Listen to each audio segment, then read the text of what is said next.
Kenya shillings 25 billion to Kenya shillings 25 million to Kenya shillings 40 million every financial year.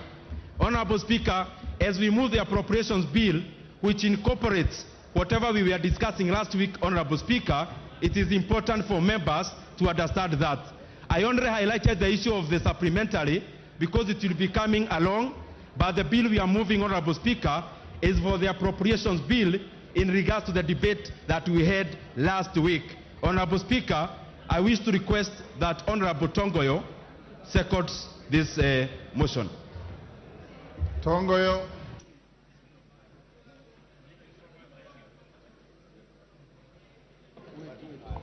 Thank you so much, Mr. Speaker. I stand to second the appropriation bill, and by approving this bill, it will allow to have the funds appropriated and remitted by the National Treasury to the MDS to enable them perform their duties. So I second, Mr. Speaker. Order. Order, Honorable Jared.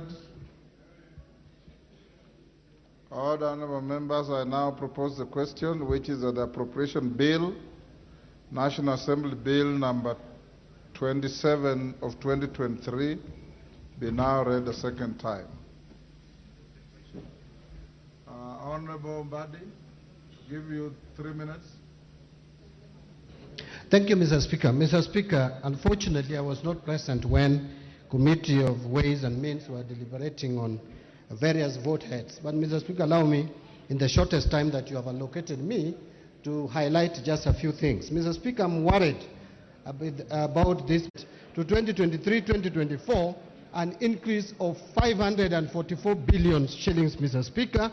The total budget is rising from 3,055 billion to a total of 3,599 billion, Mr. Speaker. That is without considering the debt rollover. Mr. Speaker, if you look at this budget, and it is broken down into total executive expenditure, parliament, judiciary, and other CFS, the financing of this budget is going to be a challenge, Mr. Speaker, because this country is deluding itself that we can raise ordinary revenue from 1,917 billion in the current financial year to 2,571 billion in the next financial year. That is an increase of 653 billion shillings, Mr. Speaker. Very unrealistic, very ambitious, likely not to be realized. The revenue by 700 billion. What will happen is either the programs will not be implemented, or if they have to be implemented, it will be at a cost, meaning we are going to increase the budget deficit from the proposed 635 billion to almost close to 1 billion shillings. And, Mr. Speaker, that is not far-fetched, because at the moment, from September 30th, Mr. Speaker, to March 31st of this year, in a period of just 6 months, the Kenya Kwanza government has borrowed 689 billion shillings compared to the similar period when President Uhuru was in power, when only 405 billion was raised. So this talk that we hear all the time, that Kenya Kwanza is curtailing and managing debt, it is just hypocritical, it is theoretical, but the actual fact is that Kenya Kwanza is borrowing monies more than what President Kenyatta did borrow. And so we are headed into a situation where this country is going to face financial distress, Mr. Speaker. I want to stop there, Mr. Speaker, but my concern is that this budget is not likely to be financed from the revenue projections that we have. Thank you, Mr. Speaker. Minority Leader. Mr. Speaker, let me make a few comments on this bill. First and foremost, it's obvious that we are still being too optimistic as a country. And we seem to be doing the same things year in, year out, and expecting different results. Mr. Speaker, looking at the current budget for 2023-2024, what is going to happen is the usual things. One, we are going to start projects which we shall not be able to complete. Two, we are going where we start projects, we are going to be able to incur further pending bills. And as you can see from the current budget, not much money has been allocated to service the pending bills. We are going to basically be digging a hole to seal another hole. Mr. Speaker, I have always said that the most prudent thing to do when you find yourselves in a situation in which we find ourselves currently is to cut our cloth according to our size. We have failed to do that. We still continue to increase our budget and hoping that we shall get revenues from elsewhere. Mr. Speaker, the other thing you need to do when you are in a similar situation is to basically stop starting new projects which are not emergency, which are not critical, and attempt to complete the old projects. That we are not seeing in this budget, because unless you deal with the pending bills, how will you ever complete the old projects, Mr. Speaker? Mr. Speaker, but I am more concerned, as I conclude. I am more concerned, and I've got all tremendous respect and confidence in the chairman and the committee budget. But there's a problem, Mr. Speaker, which we are beginning to see rearing its ugly head in this country. The type of mega corruption cases that we are beginning to see in this country, Mr. Speaker, is a cause for worry. In just mere 7 months or so, we have seen cases of corruption that should worry all of us, beginning with the mosquito nets corruption case. Mr. Speaker, some of us who come from malaria-prone areas do understand the sensitivity of this matter. That we can actually have people in government, some as high places as cabinet, conniving, Mr. Speaker, to siphon money meant to buy mosquito nets. Mr. Speaker, the second issue has been the matter of the condemned sugar. We did not know as yet what became of the matter of the sugar which was condemned and was stolen from our own warehouses. Mr. Speaker, this is a matter that should concern this House, if not anything else. Mr. Speaker, the third issue is now the latest scandal, the edible oil scandal, which is running into billions and billions of Kenyan shillings. Mr. Speaker, and there's only one thread running across these scandals: the involvement of people in high places, some in this House, but most of them in the cabinet. Mr. Speaker, this is an issue that this House must deal with head-on if we were to save this country from sliding into an abyss. Mr. Speaker, I want to challenge our committees, especially those committees that do oversight, especially those committees that deal with accounting matters. Please take up these matters with the seriousness it deserves. Because otherwise, if we don't do something urgently and drastically, this term of Parliament may go down in history as a term that witnessed the highest number of mega scandals in this country, Mr. Speaker. And therefore, with those very few remarks, Mr. Speaker, I rest my case. Thank you. Thank you, Honourable Speaker, and I rise to support this appropriations bill. Honourable Speaker, I will restrain myself from speaking to the gallery and answering to the many things that the leader of minority has spoken to, because it is within his right as a leader of minority to play to the gallery and raise issues that may not necessarily be in this appropriations bill. But Honourable Speaker, allow me, because one of the things I've heard being mentioned is the question of monies being allocated in this appropriations bill. Yes, what's your point of order? Mr. Speaker, is it in order for the majority leader to term the discussions and the opinions of the minority leader as playing to the gallery? Is that in order? The minority leader himself is not protesting. Go on. Honourable Speaker, it's good to indulge that honourable member. He was simply seeking for attention, but I have the minority leader's attention. I don't need his attention.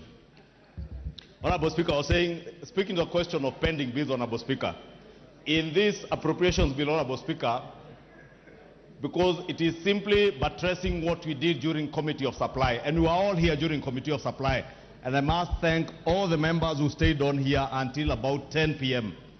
to supply resources to our MDAs.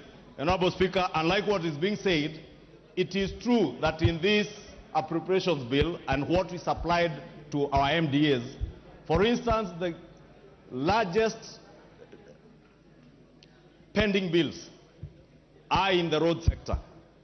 And indeed, all these members in this House, Honorable Speaker, will tell you, in each of our constituencies, we have either a road that was to start that is yet to start, or a road that had started but stalled because of pending bills, Honorable Speaker.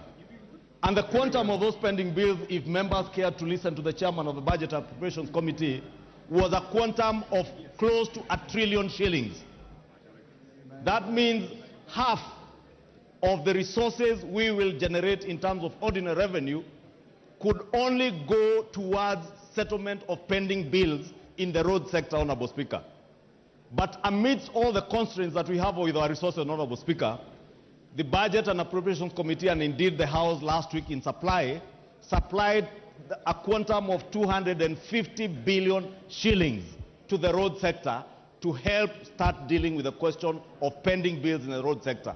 And indeed, Honorable Speaker, you will see with time, as at when exchequer releases begin, hopefully after the month of July, Honorable Speaker, if we agree with the chair of the Finance Committee and finish with the finance bill third reading today or in the course of the day tomorrow, Honorable Speaker, and we are able to generate adequate revenues to be able to unlock the question that the leader of minority rightly says, that we have a huge problem of pending bills.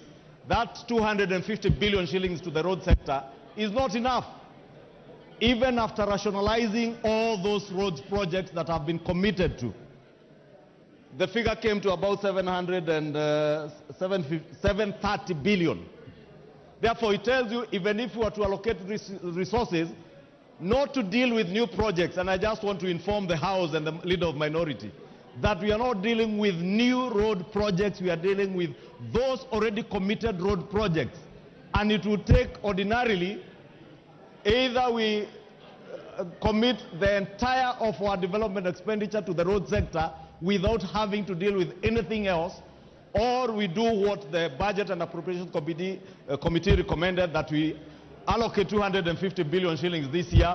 If we perform better in terms of revenue allocation, next year we can do another 300 to 400 billion shillings. And with time, by the third year of this administration, we should be able to have cleared all those pending bills and contracts that have already been committed to, and be able to begin to embark on new projects. Therefore, allow me to just inform the leader of minority that indeed there are no new road projects. We are committed to completing those that were committed contractually before the last regime. If you look at the education sector, Honorable Speaker, and members will remember when we begin this session in January, our children had just opened school, and there was a crisis on CBC, the junior secondary schools, capitation of junior secondary schools, capitation of those in CBC classes, Honorable Speaker, was a big problem. But in this appropriations bill, we are appropriating a whopping 630-something billion shillings going to the education sector to ensure that CBC is not just something we are talking about, but something that we are actualizing and committing resources to. And it's not just the junior secondary school, even capitation of our day secondary schools and our boarding schools, to ensure even our free primary education sector that resources are going to our schools, Honorable Speaker. Honorable Speaker, there is also money that has been appropriated to the social services sector. And you have seen in the press recently, Honorable Speaker, as much as our media houses have a quarrel to pick with us, and therefore they will go to great lengths to demonize what is not being done or what is supposed to be done, and they will eloquently carry out investigative series on how many octogenarians have not received their cash transfer schemes, but I never see them cover when they are receiving this money. But I want to tell them today, we are appropriating adequate resources to ensure that our elderly and vulnerable in society, Honorable Speaker, are able to access their money, their cash transfer, including orphans and PWDs in our communities that access money from government. We have allocated inadequate resources within the social services sector, Honorable Speaker, to ensure that all these people are able to access their money. Majority Leader. Yes, Honorable Jared. I know what Jared wants to say. Yes, Honorable Jared. I know what Jared wants to say. This new emerging character of disparaging the media that does nothing but to shine bright light in the dark corners of government, I think should stop, Honorable Speaker. What is We the point get of order? informed through the media, and if somebody has a beef to pick with the media, they have professional bodies around the media houses. What is the Speaker. point of order, Jared? My point of order is to ask the majority leader, together with his surrogates, to stop disparaging the media, Honorable Speaker. The media plays an important role to this country and to the world at large, Honorable Speaker, and I thank you. Ichungwa endelea. Honorable Speaker, allow me to ignore what only warrants to be ignored. Honorable Speaker, in this appropriations bill, in conclusion, Honorable Speaker, we have allocated immense resources to our own pet subject of CDF. And I know, Honorable Speaker, CDF is misconstrued out there to be money that belongs to these members of parliament. But CDF is money that belongs to our voters, the people who have sent us to this house, Honorable Speaker. And the resources that have been devoted to CDF this financial year, Honorable Speaker, will not only go to supplement what has been devoted through the Ministry of Education, that 630 billion shillings going to the Ministry of Education, but also to supplement our bursary schemes, Honorable Speaker, in our constituencies, to ensure that the children who have been committed to schools, who are getting school capitation, that school capitation is not adequate and is not enough. Those children need school bursaries. Honorable Speaker, we are talking about digital hubs in our constituencies. I want to ask members of parliament, now that the government, and I am sure the ICT committee will be briefing members on this, is intent on establishing ICT innovation hubs in every ward in our constituencies, to at least in the next financial year, as we retreat for the short recess, which, Honorable Speaker, I know many of the members will retreat to do their proposals. As you engage with members of the public, it is good to inform members of the public that there are those innovation hubs in each of the wards, so that you also devote in your CDF proposals and budgets a bit of money for construction and equipping of those ICT hubs. Government has, through ICTA, the ICT authority, has adequate equipment in terms of the digital equipment, computers, and also ensuring that you have connectivity in those ICT hubs, so that we also help our children, our young men and women in our constituencies who have no jobs, to be trained under the Jitume program, to be able to access online jobs and be able to work from the ICT hubs, and also to work from home and access online jobs even outside the country, Honorable Speaker. Honorable Speaker, let me just conclude. I visited Salt Technical in Bomet County, and I don't know if the Member of Parliament is here for Bomet Central. And I was impressed, Honorable Speaker, with the kind of work where you find students, 21 to 24-year-olds, who are working online and earning their $20, $25 an hour, and they are working right from their own classroom in those ICT hubs. And therefore, even with the establishment of all our TVETs in the constituencies that have TVETs, those who are yet to start TVETs in their constituency, I also want to encourage you. And I have seen a number of members, I did here during contribution in the second reading of the budget and appropriations report, a number of members pointing out that they have no TVETs in their constituencies. Please, in your CDF allocations this year, allocate money, the 10 million shillings that is required from CDF, NGCDF, so that you get the counterpart funding from the Ministry of Education for those TVETs, and establish these ICT hubs, because they will go a long way into securing job opportunities for millions of our young people who are jobless, many who are well educated, many who are technically tech savvy, and would be able to access these online jobs, Honorable Speaker. And allow me to use this opportunity to inform the people, great people of Kikuyu, that indeed in the next few weeks, the ICT hub at Dogoto Chief's Camp, where I have fabricated a former chief's boardroom into such an ICT hub, Honorable Speaker, will be open. Kikuyu Town ICT hub will be open.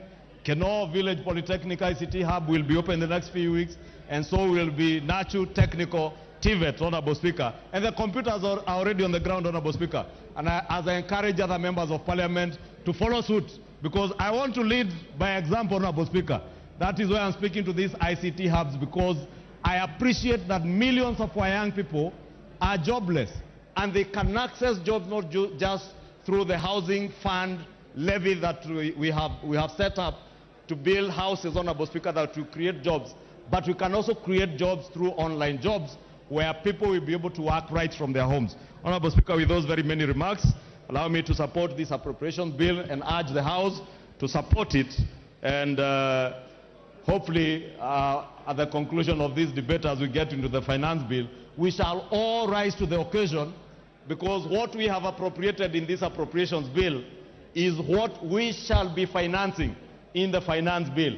And I do hope even the myriad of amendments that I see on the order paper will be towards the goal of helping government realize higher revenues, so that we also don't get deeper into the pit of borrowing, Honorable Speaker. And with those many remarks, I beg to support. Honorable members, allow me to invite the mover to reply. Is that the mood of the House? Ndindi.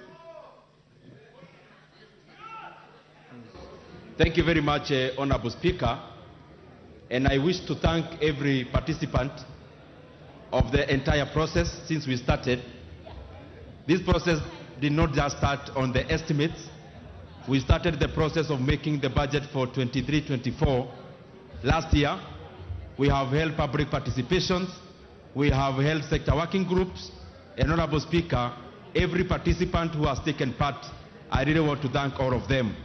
Just to recap in a minute, Honorable Speaker, and just to put the record straight, because I see so many figures flying around. The budget that we appropriated money for, and the budget at which, Honorable Speaker, we are debating this bill, is a budget of Kenya shillings, 3.679 trillion Kenya shillings. Honorable Speaker, out of that money, the only monies that you have allocated in terms of deficit, or the monies that you have allocated to spend, which, Honorable Speaker, we intend to borrow, is only Kenya shillings 718 billion Kenya shillings. Honorable Speaker, this is a climb down from last financial year, when we had a deficit of 860 billion on the books, but upon assuming the positions that we are in now, and after peruse of government books, we realized 200 billion had been spent at a 223, and therefore the entire deficit was actually 1.1 trillion Kenya shillings. Honorable Speaker, it is important to highlight that among the revenue side, we anticipate to collect Kenya shillings 2.57 trillion Kenya shillings. In terms of ordinary revenue, we anticipate to collect or to have or to receive 42 billion Kenya shillings in terms of grant. And on the other side, Honorable Speaker, of expenditure, and I'm just putting the record straight because it is our responsibility, Honorable Speaker, around 986 billion Kenya shillings is actually going to CFS, because we are very categorical about allocating enough resources to offset loans, so that, Honorable Speaker, we do not continue on the whole of borrowing, but we actually bury the whole by allocating as much money as possible in terms of repayment of debts.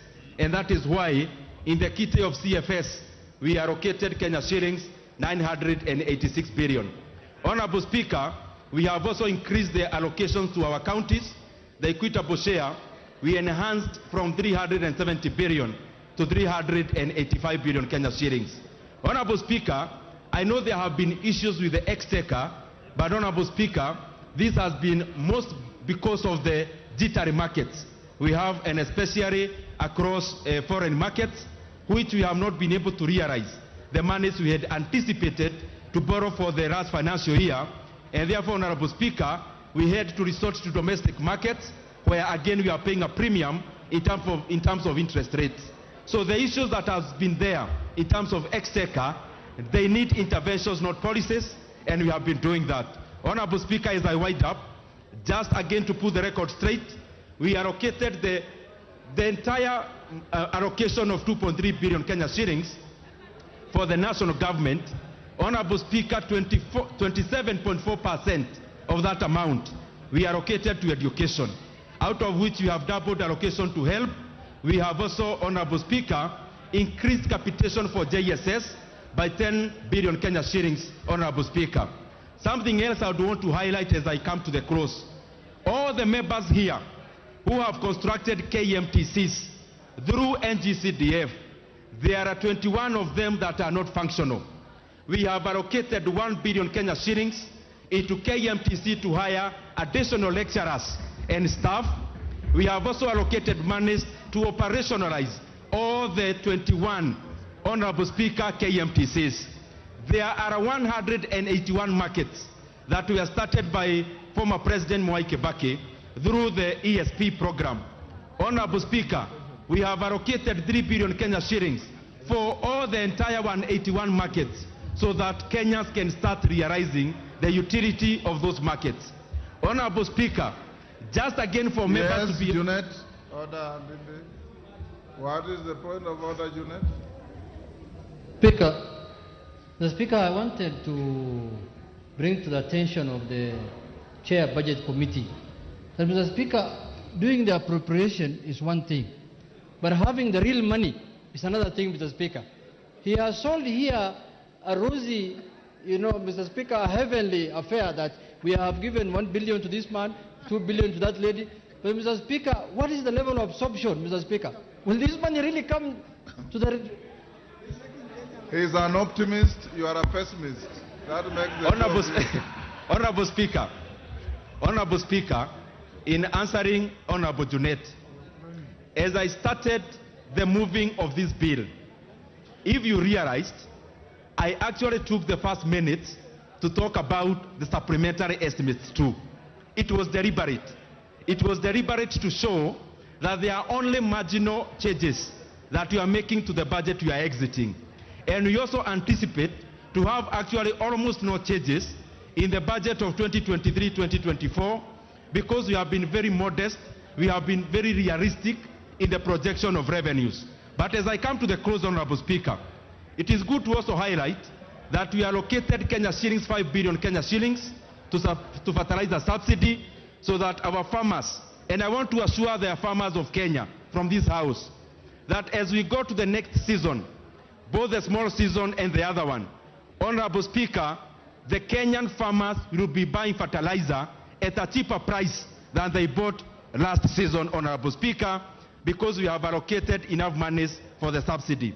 Honorable Speaker, there are very many other good things that we have allocated in that budget, 250 billion Kenya shillings in terms of roads, and also, Honorable Speaker, an unprecedented amount of figure or funds that will be going to power and especially rural electrification. Honorable Speaker, as we move forward, we will be seeking to enlarge our revenue bracket, Honorable Speaker, by especially necessitating the MDAs that can collect A&A to be able to optimize, Honorable Speaker, and we are already doing that through the allocations and also through policies. Honorable Speaker, I wish to thank all members who have taken part, and I wish and I beg to reply. Thank you very much.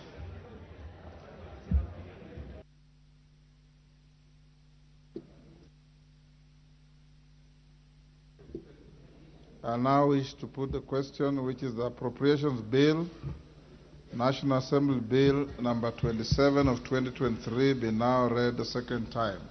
As members of that opinion say aye. Aye. Those of the contrary opinion say nay. The ayes have it.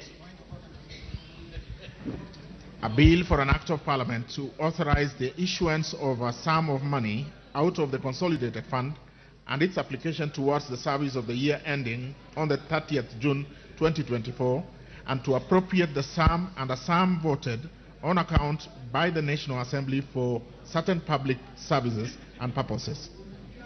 Next order.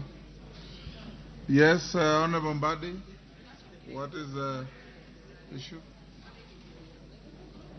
Thank you, Mr. Speaker. Mr. Speaker, I realized that the second order in the order paper is going to be the Committee of the Whole House on the Finance Bill. We've not reached there yet. Mr. Speaker, I was raising it because I know once you call for the Committee of the House is supposed to adjourn.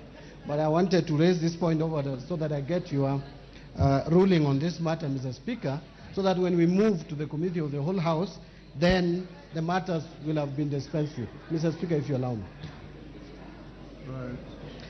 Yeah, Mr. Speaker, this House has set traditions before. The Speaker has ruled that matters of constitutionality, matters of legality, and matters of procedure, Mr. Speaker, can be raised at any time in the course of debating a bill. Mr. Speaker, Article 259 actually speaks to the interpretation of the Constitution, and that it should be done in a manner that would promote its purposes, values, principles, and advance the rule of law and contribute to good governance. Mr. Speaker, our standing order is actually a creation, or standing orders are a creation of our Constitution. Order, Honorable Mbadi. Order. Take your seat. The matter you are raising was actually raised by the distinguished member for Arieda on Thursday. I promised to give a response to it, and I have a ruling I want to deliver on it. So you're actually flogging a dead horse. It is a matter that is already on Hansard, and the Honorable Otienda Amolo prosecuted it very well. I can see you just headed the same direction, so I will stop you there and allow me to move on to give my response to what Honorable Otienda Amolo raised. Order, Honorable Members. First, I bring to your attention, Honorable Members, to the availability of a supplementary order paper that should be circulated. The reason I'm told, because we have members' amendments to the finance bill, some that were received late, out of time, but were accommodated, because they wanted to accommodate as many of you as we can. So you can look at the supplementary order paper, and from here we'll proceed on the basis of that. I have got a ruling and a communication to make. Thereafter, the majority leader will move a procedural motion to extend your sitting time. And given the enormity and the interest in the matter of the finance bill, House Business Committee today directed that where possible, today you'll sit up to the end of the day. Tomorrow morning we'll put aside, pardon? It is out of order to speak to the chair when the chair is making a communication. We will then tomorrow morning, if we will not have finished with the finance bill, put aside your private member's business to deal with it. If you will not have finished by the afternoon, again, we'll have a procedural motion for you to sit up to the end of the day. The end of the day means midnight. That's when the day ends. And if you do not finish, then you have Thursday. The House Business Committee has directed that if there is need, a procedural motion will be moved for you to sit on Thursday morning up to 1 o'clock, and the afternoon, if possible, up to the end of the day. Should you not finish, then I'll give you further direction. Honorable members, You will recall that during the afternoon sitting of Thursday, 15th June 2023, before the budget presentation by the Cabinet Secretary for the National Treasury, the Honorable Otienda Amolo, Senior Council MP, rose on a point of order and sought procedural guidance on adherence with the Standing Order 244C with regard to the introduction, consideration and passage of the Finance Bill 2023 by the House. It was the contention of the Honourable Member that Standing Order 244C outlines a particular order requiring the Cabinet Secretary for the National Treasury to make a pronouncement of the budget policy highlights and revenue-raising measures for the national government and thereafter present a legislative proposal which is published and introduced as a finance bill. According to the member, a strict reading of Standing Order 244C would therefore indicate that the House had jammed the gun by concluding the second reading of the finance bill before the appearance of the Cabinet Secretary for the National Treasury. Members at the bar, take your seats. The nearest seat. The nearest seat.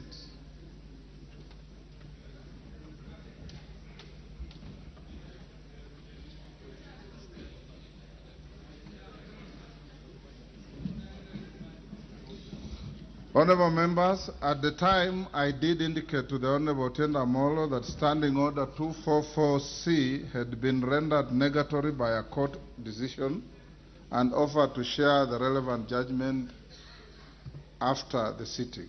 Honourable members, following the budget presentation by the Cabinet Secretary for the National Treasury and Economic Planning, I did receive inquiries and representations from several members of the House relating to the matter raised by the Honourable Member for Areda. Given the turn of events, I have decided to issue this particular guidance to the House.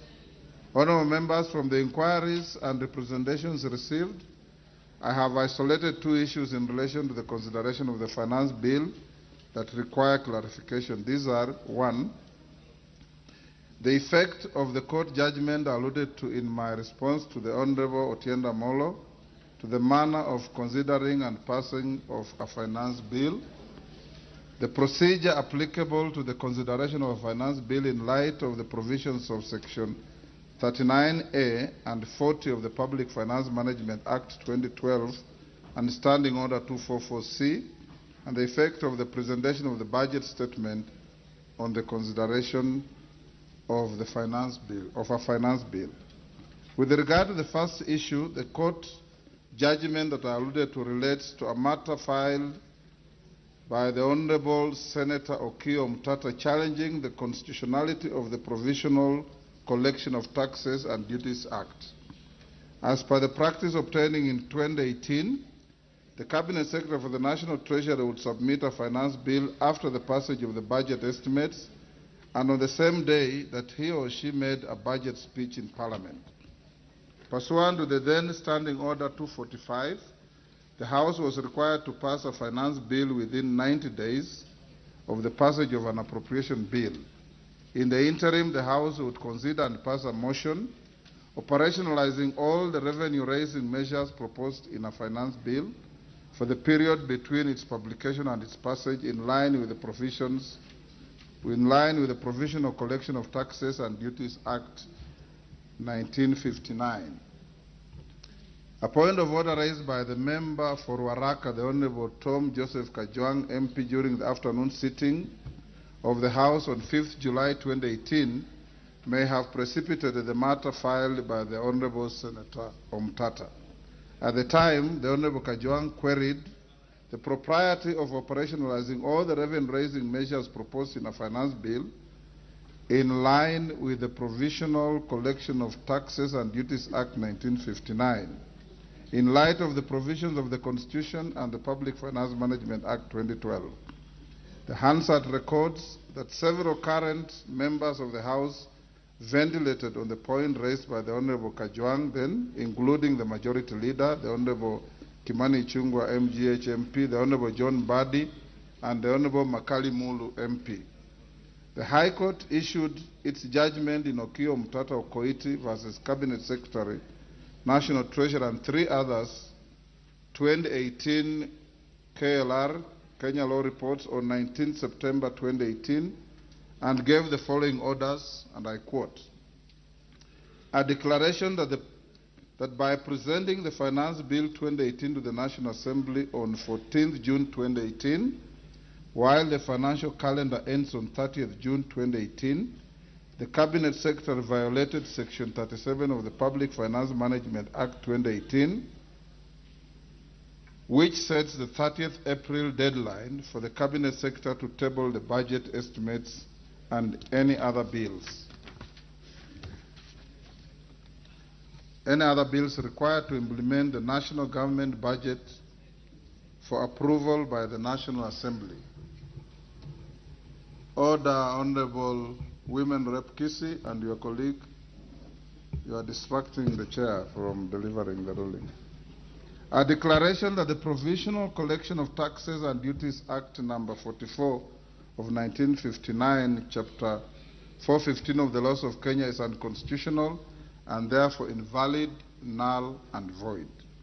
A declaration that the Finance Bill 2018 or any parts or provisions thereof, including on taxation, cannot be implemented before the bill becomes the Finance Act and it goes through the parliamentary legislative process laid out in the Constitution for approval and adoption by Parliament and assent by the President. Arising from these orders of the Court and ostensibly informed by the debate that ensued on the point raised on the propriety of approving provisional collection of taxes and duties, the House subsequently amended the Public Finance Management Act in July 2019 through Statute Law Miscellaneous Amendment Act 2019 to introduce Section 39A in the Act. The section requires the Cabinet Secretary to submit the Finance Bill before 30th April every year and that it be passed before the end of the financial year on 30th June.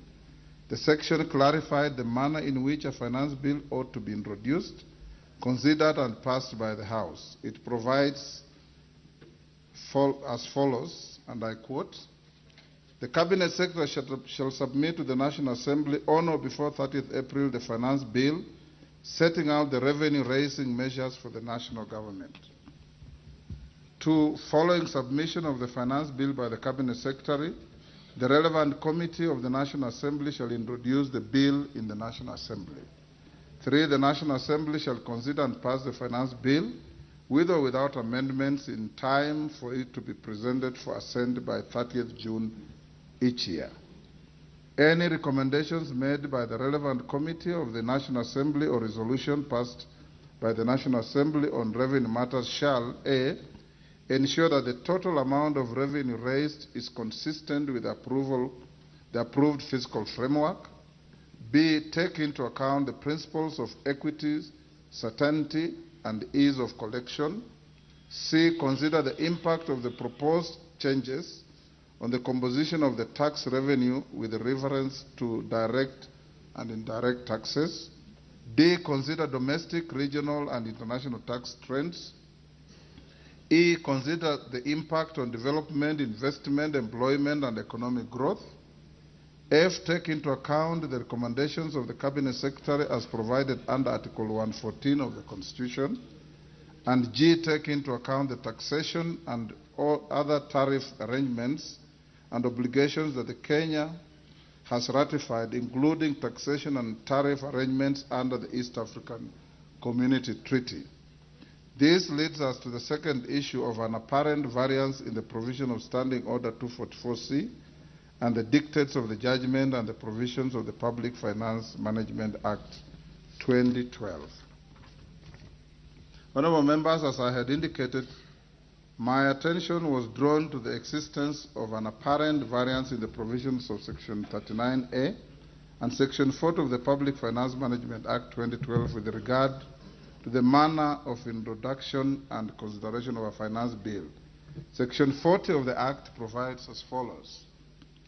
Each financial year, the Cabinet Secretary shall, with the approval of Cabinet, make a public pronouncement of the budget policy highlights and revenue-raising measures for the national government. 2. In making the pronouncement under Section 1, the Cabinet Secretary shall take into account any regional or international agreements that Kenya has ratified, including the East African Community Treaty, and where such agreements prescribe the date when the budget policy highlights and revenue-raising measures are to be pronounced, the Cabinet Secretary shall ensure that the measures are pronounced on the appointed date. On the same date that the budget policy highlights and revenue-raising measures are pronounced, the Cabinet Secretary shall submit to Parliament a legislative proposal setting out the revenue-raising measures for the national government, together with a policy statement expounding on those measures. Following the submission of the legislative proposal of the Cabinet Secretary, the relevant committee of the National Assembly shall introduce a finance bill in the National Assembly.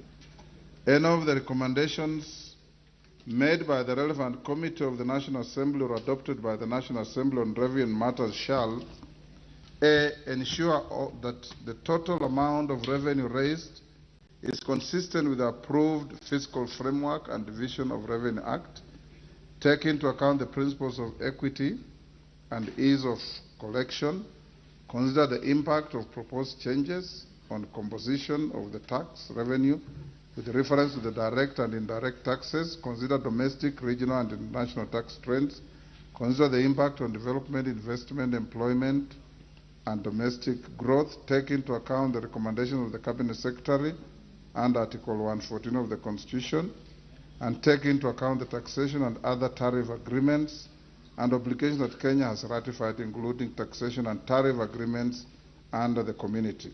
The recommendation of the Cabinet Secretary in subsection 5F shall be included in the report and tabled in the National Assembly. A plain reading of section 43 and 44 of the Act indicates that the Cabinet Secretary for the National Treasury and Economic Planning is required to submit a legislative proposal setting out the revenue-raising measures for the national government on the same day that he or she makes a pronouncement of the budget policy highlights and revenue-raising measures. This would seem to be at variance with the express obligation under the more recent Section 39A, which requires that the Cabinet Secretary to submit a finance bill to the House not later than 30th April every year, in compliance with the orders of the court in Okio Mtato Koiti versus Cabinet Secretary, National Treasury, and 3 others. Take your seats, members. The nearest seat. Honorable Kwame, the nearest seat. Well done. That is the nearest you can find.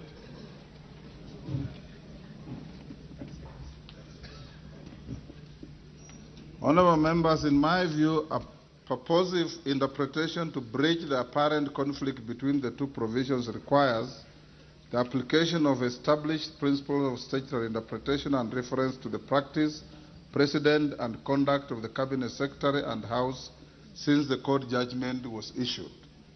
Honorable members, it's a canon of statutory interpretation that when faced with conflicting provisions, preference must be given to a specific provision as opposed to a general provision. Additionally, the last-in-time principle, where the most recent addition to a statute is given precedence over a provision that was enacted earlier, should be applied. From my reading of Section 39A and Section 43 and 4, it is noteworthy that Section 39A specifically refers to the introduction, consideration, and passage of a finance bill. On the other hand, the provisions of Section 43 and 4 only generally refer to a legislative proposal. Additionally, Section 39A is the most recent addition to the Act and represents the most specific and current position of the House on the manner of consideration of a finance bill. Honorable members, the practice and conduct of the Cabinet Secretary and the House since the decision in Okio Mtato Koiti versus Cabinet Secretary, National Treasury, and 3 others, 2018 Kenya Law Reports, and the amendment of the Public Finance Management Act 2012 has been consistent. Notably, in 2020, the Cabinet Secretary submitted the finance bill together with the budget estimates on 30th April 2020. The bill was published on 5th May 2020 and was considered and passed by the House on 23rd June 2020. It was assented to by the President on 30th June 2020. The Cabinet Secretary presented the budget statement for the financial year 2021 on 11th June 2020, well after the publication of the bill. In 2021, the Cabinet Secretary submitted the finance bill together with the budget estimates on 29th April 2021. The bill was published on 5th May 2021 and was considered and passed by the House on 24th June 2021. The particular bill was assented to by the President on 29th June 2021. The Cabinet Secretary presented the budget statement for the financial year 21-22 on 10th June 2021, well after the publication of the bill. In 2022, on account of the general elections scheduled for August 2022, the Cabinet Secretary submitted the finance bill together with the budget estimates on 7th April 2022. This was on the same date that he presented the budget statement in the House. The bill was published on 8th April 2022 and was considered and passed by the House on 7th June 2022. In keeping with the provision of Section 39A of the Public Finance Management Act 2012 and the new court judgment, the Finance Bill 2022 was assented to by the President on 21st June 2022. Honourable members, from the foregoing, it's clearly apparent that the Cabinet Secretary and the House have adhered to the letter of the orders of the court in Okio Mutata Okoit versus Cabinet Secretary, National Treasurer, and 3 others, 2018 Kenya Law Reports, and Section 39 of the Public Finance Management Act 2012. This clearly signifies that Section 39A of the Public Finance Act 2012 is the operative provision with regard to the introduction, consideration, and passage of a finance bill. Honourable members, the third issue was with regard to the effect of the presentation of the budget statement on the consideration of a finance bill. Section 40 of the Public Finance Management 2012 requires the Cabinet Secretary to make a public pronouncement of the budget policy highlights and revenue-raising measures of the national government. In doing so, the Cabinet Secretary is required to take into account international obligations entered into under the East African Community Treaty. The House is aware that the East African Community partner states have agreed to present and table their budget statements to their respective parliaments every second Thursday of June. It is largely a ceremonial exercise which, particularly in our case, does not take away that all documentation relating to the budget is required to be submitted well in advance of the presentation of the budget statement. Indeed, as members are aware, no question or comment is permitted during the presentation of the statement. As a budget-making house, we are seized of the estimates and the finance bill latest the 30th of April every year. Save for compliance with the applicable statutory timelines, the House is left to its own devices on how to consider the budget documents submitted to it. The House is under an obligation to prioritize the consideration of a finance bill with a view of passing it before the lapse of the 30th June deadline imposed by Section 39A of the Public Finance Management Act 2012. It should not be lost to honourable members that the procedures of the House cannot be left to the whim of another arm of government. The House is therefore at liberty to prioritize consideration of a finance bill before or after the presentation of the budget statement by the Cabinet Secretary for the National Treasury. As I conclude, I note that the variance in the sections 39A, 43 and 4 of the Public Finance Management Act extends Standing Order 244C, which I gave rise to the point raised by the Honourable Member for Arieda. The Honourable Otienda Molo, EBS Senior Counsel MP. The Standing Order does not take into account provisions of Section 39A and the requirement for the submission and passage of the finance bill before 30th of April and 30th June, respectively, every year. Honourable members, having guided that Section 39A is the operative provision with regard to the consideration of a finance bill. I direct the Procedure and Rules and House Rules Committee to note the variance and include the standing order in the items earmarked for review when it next proposes amendments to the standing orders. In summary, therefore, honorable members, my guidance is as follows. Section 39 of the Public Finance Act 2012 requires the Cabinet Secretary for the National Treasury to submit the finance bill before 30th April every year, and that the bill be passed before the end of the financial year on 30th June. The section governs the manner in which a finance bill ought to be introduced, considered, and passed by the House. 2, it is a canon of statutory interpretation that when faced with conflicting provisions, preference must be given to a specific provision as opposed to a general provision. Additionally, the last-in-time principle where the most recent addition to a statute is given precedence over a provision that was enacted earlier should be applied. Section 39A of the Public Finance Management Act 2012 specifically refers to the introduction, consideration, and passage of a finance bill and represents the most specific and current position of the House on the manner of consideration of a finance bill.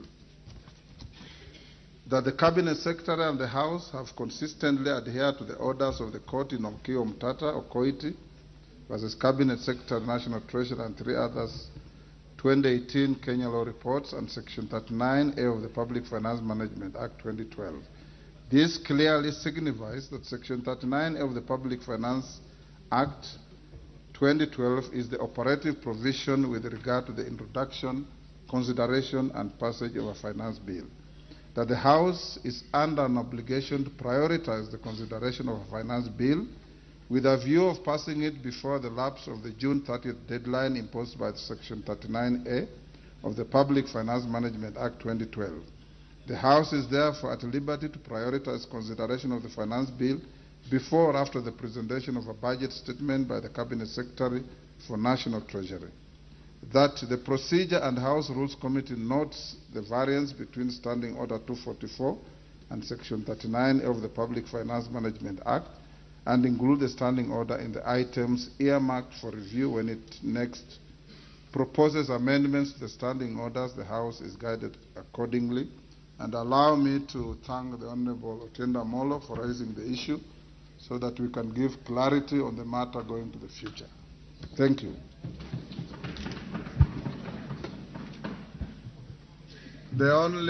Ordinarily we don't debate or comment on the ruling and direction of the chair. We will let it lie there. Honorable Otiende Amolo, let the chips lie where they fell.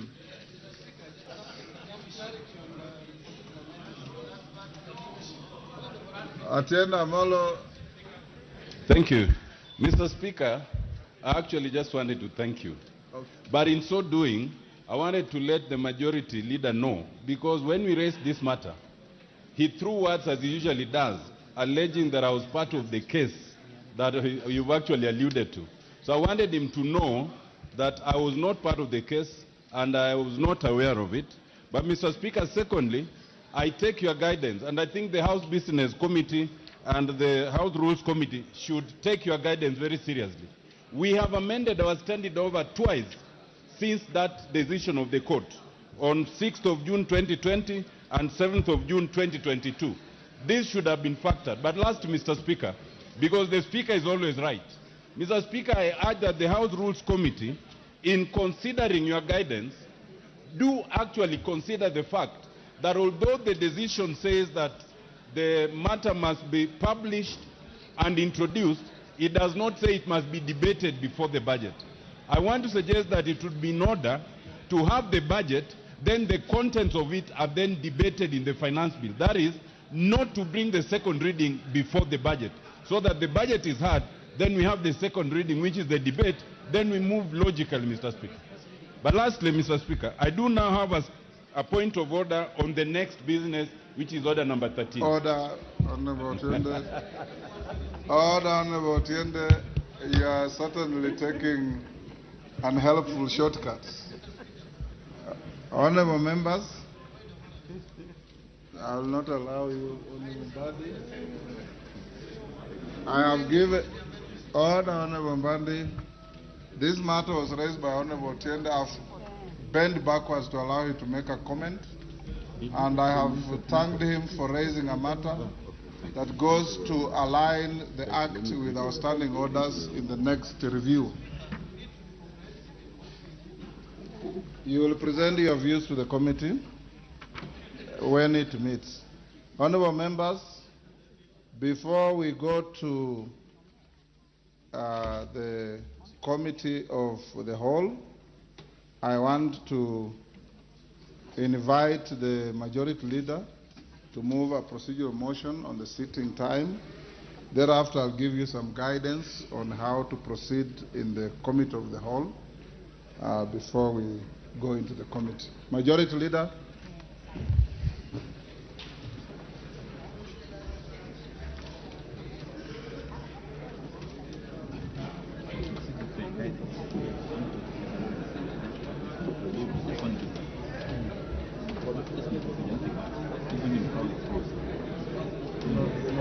Procedural motion, extension of sitting time. Thank you, Honorable Speaker. Honorable Speaker, with your indulgence, because when you gave the Honorable Tiende Molo the right of reply, he did mention my name.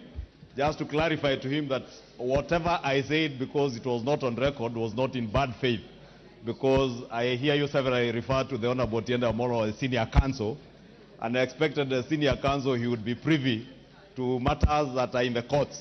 And therefore, ordinarily, senior counsel will know what issues are in the court, especially in court weighty matters, like that issue of the Omtata case, petition 253 of 2018.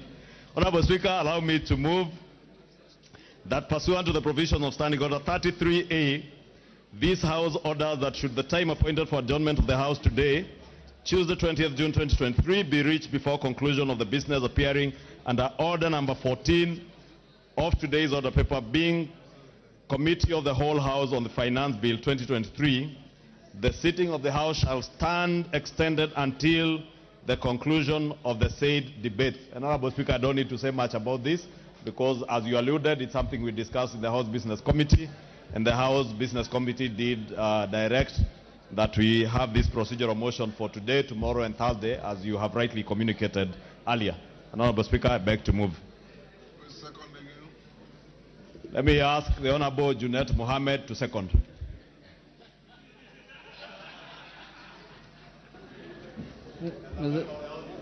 Mr. Speaker, I stand to second, but seconding Mr. Speaker, as you said, or as you directed in the House Business, we discussed in the House Business Committee that there is a lot of business before us. But Mr. Speaker, Kenyans must know that members of parliament are working. There are no other people in this country who sit up to midnight to do work other than members of parliament, Mr. Speaker.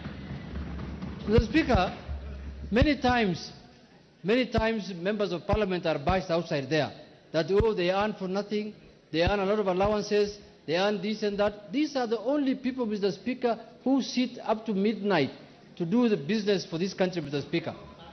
And when we are sitting up to midnight, there is no allowance. We are doing it for free, Mr. Speaker, because we want to serve our country. So, Mr. Speaker, I want to beseech members to stay. There is a lot of food, I'm told, at the cafeteria. You can eat. You can drink a lot of water. And then those who have other business after house, they can suspend it for today until another day, so that we can conclude these financial businesses of the country properly, Mr. Speaker, so that Kenyans can have money in their pockets, if at all it will be. But myself, I doubt. But thank you very much, Mr. Speaker. Thank you, Honorable Junet. Honorable members, I propose the question, which is that, pursuant to the provision of Standing Order 33A, this House orders that should the time appointed for adjournment of the House today, Tuesday, 20th June 2023, be reached before conclusion of the business appearing under order paper number 14 of today's order paper, being Committee of the Whole House on the Finance Bill 2023, the sitting of the House shall stand extended until the conclusion of the said business. I now put the question. You want to contribute on this?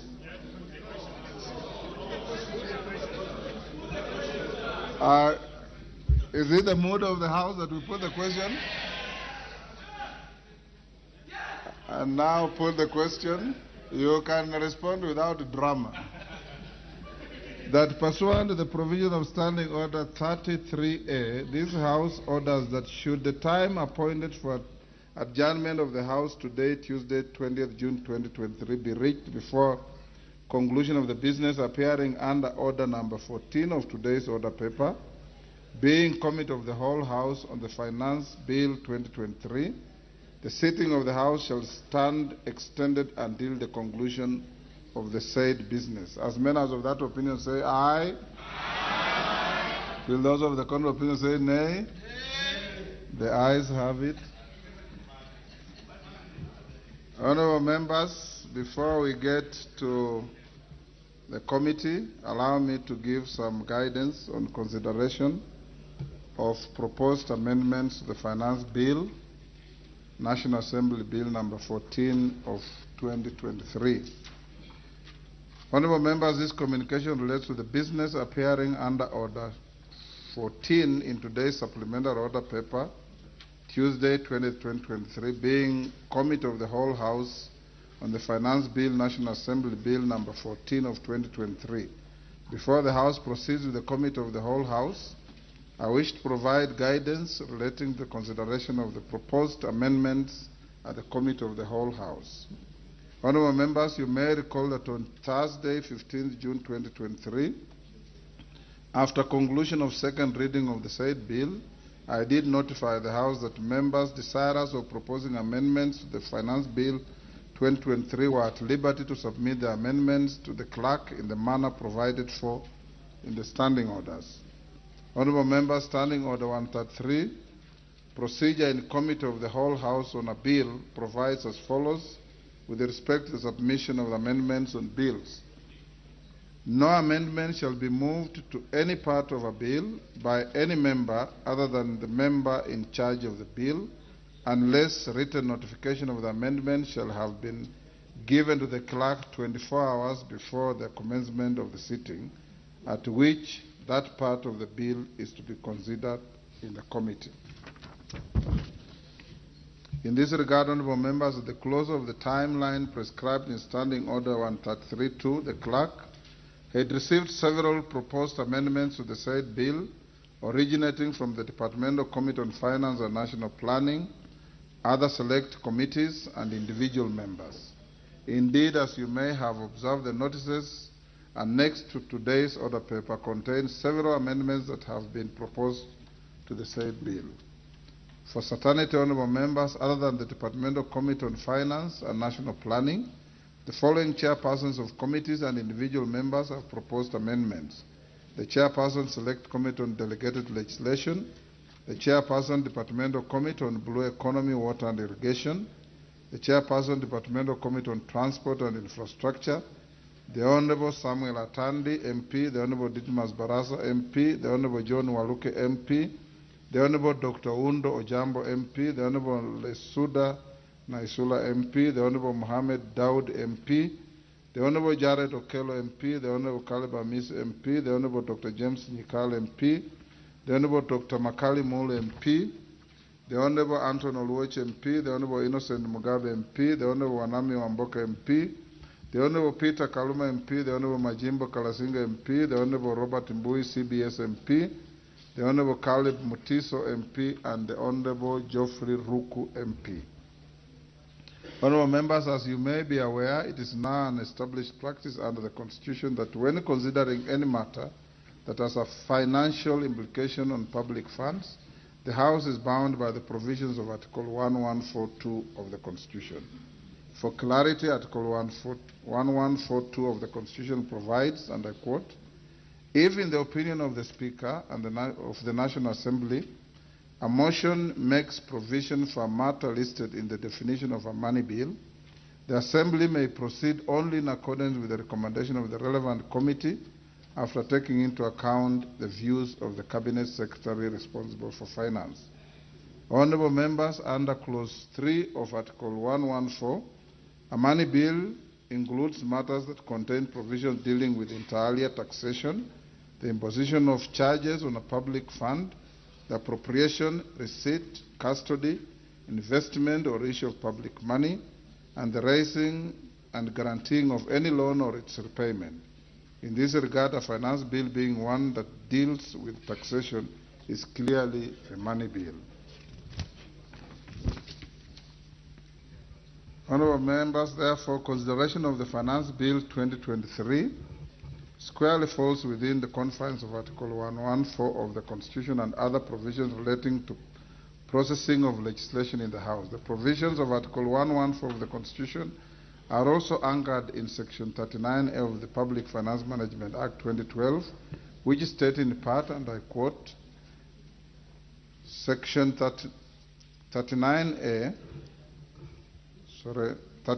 submission, consideration, and passing of finance bill. Any recommendations made by the relevant committee of the National Assembly or resolution passed by the National Assembly on revenue matters shall consider the impact of the proposed changes on the composition of the tax revenue with reference to direct and indirect taxes, consider domestic, regional, and international tax trends, consider the impact on development, investment, employment, and economic growth, take into account the recommendations of the Cabinet Secretary as provided under Article 114 of the Constitution, and take into account the taxation and other tariff arrangements and obligations that Kenya has ratified, including taxation and tariff arrangements under the East African Community Treaty. Additional honourable members, Standing Order 133.5 provides that no amendment shall be permitted to be moved if the amendment deals with a different subject or proposes to unreasonably or unduly expand the subject of the bill, or is not appropriate or is not in logical sequence to the subject matter of the bill. In this regard, I have analyzed the amendments proposed to the Finance Bill 2023 and noted that some contain proposals touching on matters listed in the definition of a money bill pursuant to the provisions of Article 114 of the Constitution. For the record, the amendments proposed by the Departmental Committee on Finance and National Planning are not part of those that I have isolated for guidance, as they were processed in the manner contemplated under Article 114 of the Constitution. Having applied my mind on various proposed amendments, I have determined that certain amendments are either similar to or they are fully accommodated by those proposed by the Departmental Committee on Finance and National Planning. In this regard, such amendments will be proceeded with in the Committee of the Whole House. On the other hand, honourable members, there are proposed amendments that, in my opinion, fall within the meaning of a money bill in terms of Article 114 of the Constitution. As you may have clearly noticed in the order paper, I directed the clerk to publish such amendments with a disclaimer subject to provisions of Article 114 of the Constitution placed under each of the affected amendments. As stated earlier, honourable members, whenever a motion or a proposed amendment is subjected to Article 114 of the Constitution, it is expected that such proposal may only be proceeded with if there is concurrence of the National Treasury through the Departmental Committee on Finance and National Planning. In the absence of the evidence that the affected amendments were processed in the manner contemplated in Article 114 of the Constitution, the Speaker is left with no option but to direct that the Committee of the House shall not consider any of the amendments or parts of amendments that have been published in the order paper with a disclaimer. Consequently, members should note that a member seeking to delete a clause need not have an amendment proposing the deletion of a clause. This is because a member is only required to raise and oppose a clause as published in the bill. This effectively enables any member to prosecute his or her opposition to a clause despite the requirements of Article 114 of the Constitution. Further, honourable members, I hasten to inform the House that all proposed amendments for which requirements of 114 of the Constitution do not apply are annexed in the order paper. Honourable members, a number of proposed amendments have since been received from 3 members namely the Honorable Joshua Kandia MP, the Honorable George Sunguya MP, and the Honorable Basil Ngui MP, outside the time provided for in the standing orders. For clarity, Standing Order 133 provides as follows. No amendment shall be moved to any part of a bill by any member other than the member in charge of the bill unless written notification of the amendment shall have been given to the clerk 24 hours before the commencement of the sitting at which that part of the bill is to be considered in committee. The House will therefore note that the proposed amendments are time-barred, those three. However, I note that some of the amendments have been incorporated in the amendments proposed by the Committee on Finance. Honourable members, I give this direction with full consciousness that the intention of Article 114 of the Constitution is not to curtail the legislative mandate of the House. The article merely seeks to ensure that inasmuch as this House reserves the power to determine revenue-raising measures, it does not commit the executive without taking cognizance of the fiscal policy and considerations of the national government. The House is accordingly guided. I thank you. Minority Leader.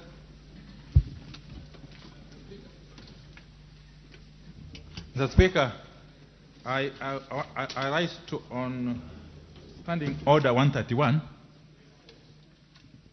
But before I go there, Mr. Speaker, I want to say that before I go there, Mr. Speaker, yes, I want to say that just as I mentioned earlier today in the House Business Committee, Mr. Speaker, our understanding of the provisions of Article 114, Sub-Article 2, is that the House does not require the concurrence of the Cabinet Secretary, but simply requires to take into consideration the views of the Cabinet Secretary, which views it can either accept or reject. Mr. Speaker, for that purpose, Mr. Speaker, I am of the view that we can still prosecute all the proposed amendments.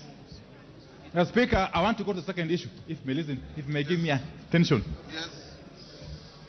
If members could give me attention. Order, honourable members. You will listen to the Minority Leader in silence. Mr. Speaker, Standing Order 131, and I want to read it for the avoidance of doubt. And as I do so, Mr. Speaker, this notion that we are in a hurry should also be dispensed with, because I don't think we are in a hurry. We have all the time to deal with the issues. Yes. Yes, Mr. Speaker. No. Mr. Speaker, Standing Order 131.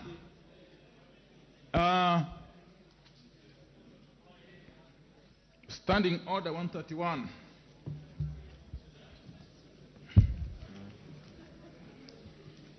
Provides that where a bill has been read a second time and before commencement of the Committee of the Whole, as we are about to do, Mr. Speaker, amendments have been proposed to it, which in the opinion of the Speaker require harmonization. The Speaker may direct any member proposing an amendment to the bill to appear before the relevant departmental committee dealing with the subject matter of the bill to present his or her proposed amendments, and the committee shall submit a report to the House on the result of the exercise before the Committee of the Whole House is taken. Mr. Speaker, you will notice from the Standing Order 131 that the amendments that have been proposed go to the core of the bill, and some have got far-reaching ramifications. I just want to plead with you, because we haven't been told if at all a window was provided to the Committee on Finance, chaired ably by Honorable Kimani Kuria, to undertake this harmonization process. In fact, in parliamentary parlance, it is referred to as winnowing. That would then make the work of the whole House easier, Mr. Speaker. Mr. Speaker, there is much more to it, Mr. Speaker, because, Mr. Speaker, in the past, previous speakers, and in particular Speaker J.B. Muturi, has ruled when faced with a similar situation, where there have been very many amendment proposals to a bill. He has ruled that the winnowing exercise be undertaken before the Committee of the Whole can commence. But he has even gone further, Mr. Speaker. If you go to Article 118 of the Constitution, Article 118 of the Constitution, Mr. Speaker, imposes a duty on this House, without reading it, imposes a duty on this House to undertake proper public participation on any bill before it can be dispensed with or before it can be processed. Mr. Speaker, the upshot of this, and again this is buttressed by Standing Order 127.3, which I will read. 127.3, Mr. Speaker, and I seek members' indulgence. 127.3, the department committee to which a bill is committed shall facilitate public participation on the bill through an appropriate mechanism, including B, holding public hearings, and many other things. Mr. Speaker,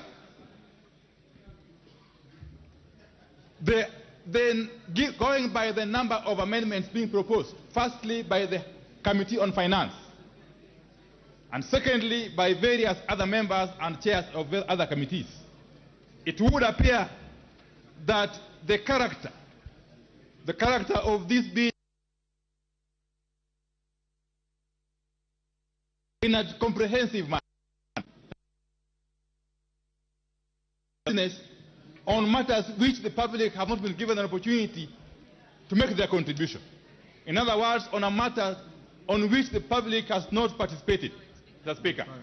Mr. Speaker, I want to just give two examples of bills which had not only been referred back to the Committee for Harmonization, which is winnowing, but actually were ordered to be republished by the Honorable Speaker J.B. Muturi.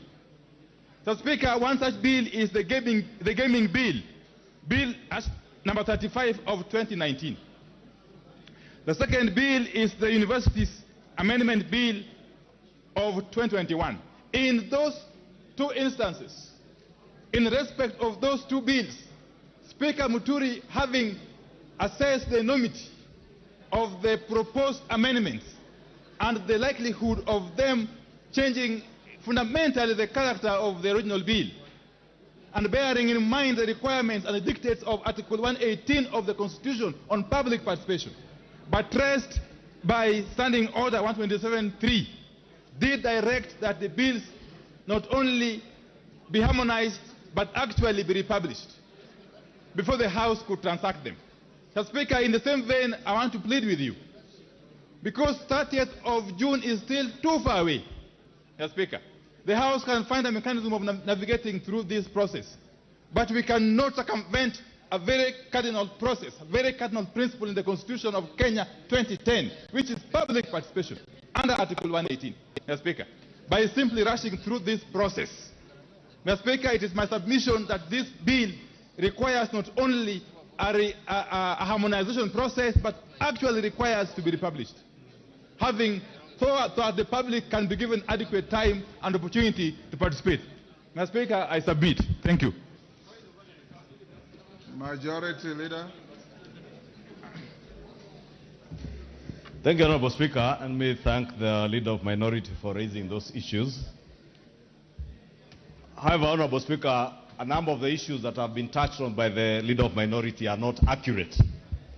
Because, Honorable Speaker, I have been in this House for the last almost 11, 12 years with the Leader of Minority. We joined this House together.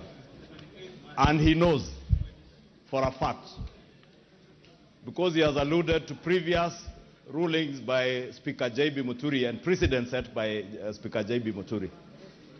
The Leader of Minority knows for a fact there is not any single moment that Speaker Muturi, or indeed any other speaker in the history of this House, has allowed the process of winnowing alluded to understanding order 131 on money bills. That is a fact, and the leader of minority knows that is a fact. Winnowing has been done on other bills except money bills that are not subject to Article 114 of the Constitution, Honorable Speaker. Therefore, in view of that, Honorable Speaker, that's what I was saying, Honorable Speaker, it is not accurate what the leader of minority is saying. And indeed, if this was not a money bill, a winnowing process would help to enable the House to process the myriad of amendments that are similar in a faster way. But on money bills, the leader of minority, with all due respect, knows in the history of this House, it has never happened, because money bills are subject to the provisions of Article 114. Two, Honorable Speaker, this is not the first finance bill we are processing as a House. Neither is it the last. But filibustering is also not the first time we have seen it. And it's not the last time we have seen it, Honorable Speaker. Therefore, Honorable Speaker, I hear the Honorable Leader of Minority say that we don't need the concurrence of the National Treasury. And to an extent, I agree with him. We are not under the direction of the National Treasury at all. But I want to confirm that in line with the provisions of Article 114 of the Constitution, the chair of the Finance Committee has been able to engage, and even after the House Business Committee this morning, Honorable Speaker, I was in a meeting with the chair of the Finance Committee and a whole delegation from the National Treasury to consider all the amendments that have been proposed both by the committee, and indeed, I can tell you there were clauses, amendments that had been proposed by the committee, which on consultation with the National Treasury, some were dropped. There are amendments. If you go through the supplementary order paper, Honorable Speaker, you will see the amendments by the member for Homa Bay, the Honorable Kaluma, that have been allowed following that consultation. The amendments by the Honorable Oundo, Honorable Naisula, who is seated right at the back, Honorable Mbui, Honorable Aluoch, Honorable Mule. Therefore, there are myriad of many amendments that have been allowed following that consultation. And therefore, that's what I was saying, it may not necessarily be very accurate to say that there are those that have been condemned and had. Two, Honorable Speaker, or three, the question of public participation. In the history of legislative processes in this country since the enactment of the new Constitution, Honorable Speaker, no other bill, none whatsoever, not even the infamous political parties bill, which we took through winnowing, none has had a more rigorous public participation exercise than this finance bill, Honorable Speaker. And I must commend the chair and the Finance Committee and members who sit in the Finance Committee from both sides of the political divide, because I know there are diligent members of the Finance Committee in Azimio who sat through the public participation. There are many members within the Kenya Kwanza coalition who sat for long hours through public participation. For the first time, Honorable Speaker, I have seen members of Parliament, as Honorable Junet was saying, not just sitting up to midnight, sitting even on Sundays. At one point, Honorable Speaker, may the Lord forgive me, I was watching a public participation exercise when I was seated in church somewhere, Honorable Speaker, because these members of the Finance Committee devoted a lot of their time to this public participation. And therefore, the question of public participation, I think, is spent and is something that has been covered. Honorable Speaker, there are other amendments, and I'll draw reference to some amendments I've seen here by the Honorable Makali Mulu, some that seek to delete particular clauses, Honorable Speaker. I think, Honorable Speaker, other than being subjected to the provisions of Article 114, if you are seeking to delete a provision in a bill, the easier way is to vote against that particular provision in the bill. And therefore, you have been accorded the opportunity, since the provision is still the particular clause, for instance, those that the Honorable Makali Mulu sought to delete. The easier way is when we go to committee, the Honorable Makali Mulu will get an opportunity to prosecute his case as to why he seeks deletion. and convince me and others that we should delete that particular clause. And if we agree with him, we vote in the negative and delete, basically defeat that particular provision, and it will not be there.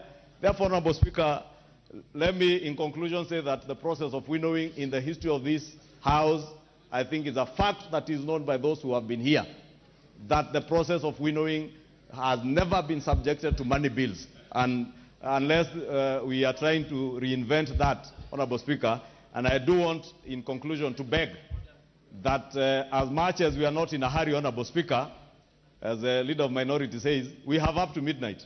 We are in no hurry. But we must also spend the time that we have devoted here up to midnight today, up to midnight tomorrow, up to midnight on Thursday, and hopefully even before 30th, any other day. But we must utilize our time properly.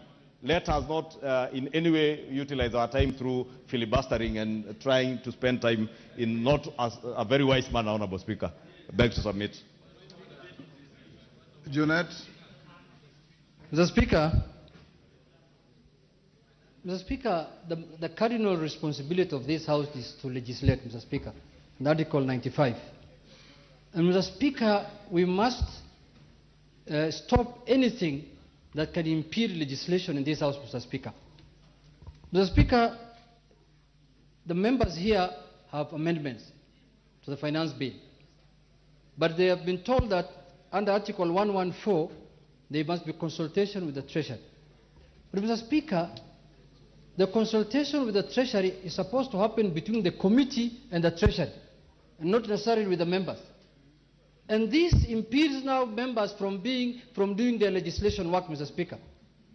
Mr. Speaker, I remember in 2018, in this House, and it's on record, it is in the hands of Mr. Speaker, I brought an amendment to the finance bill, and which was a money bill.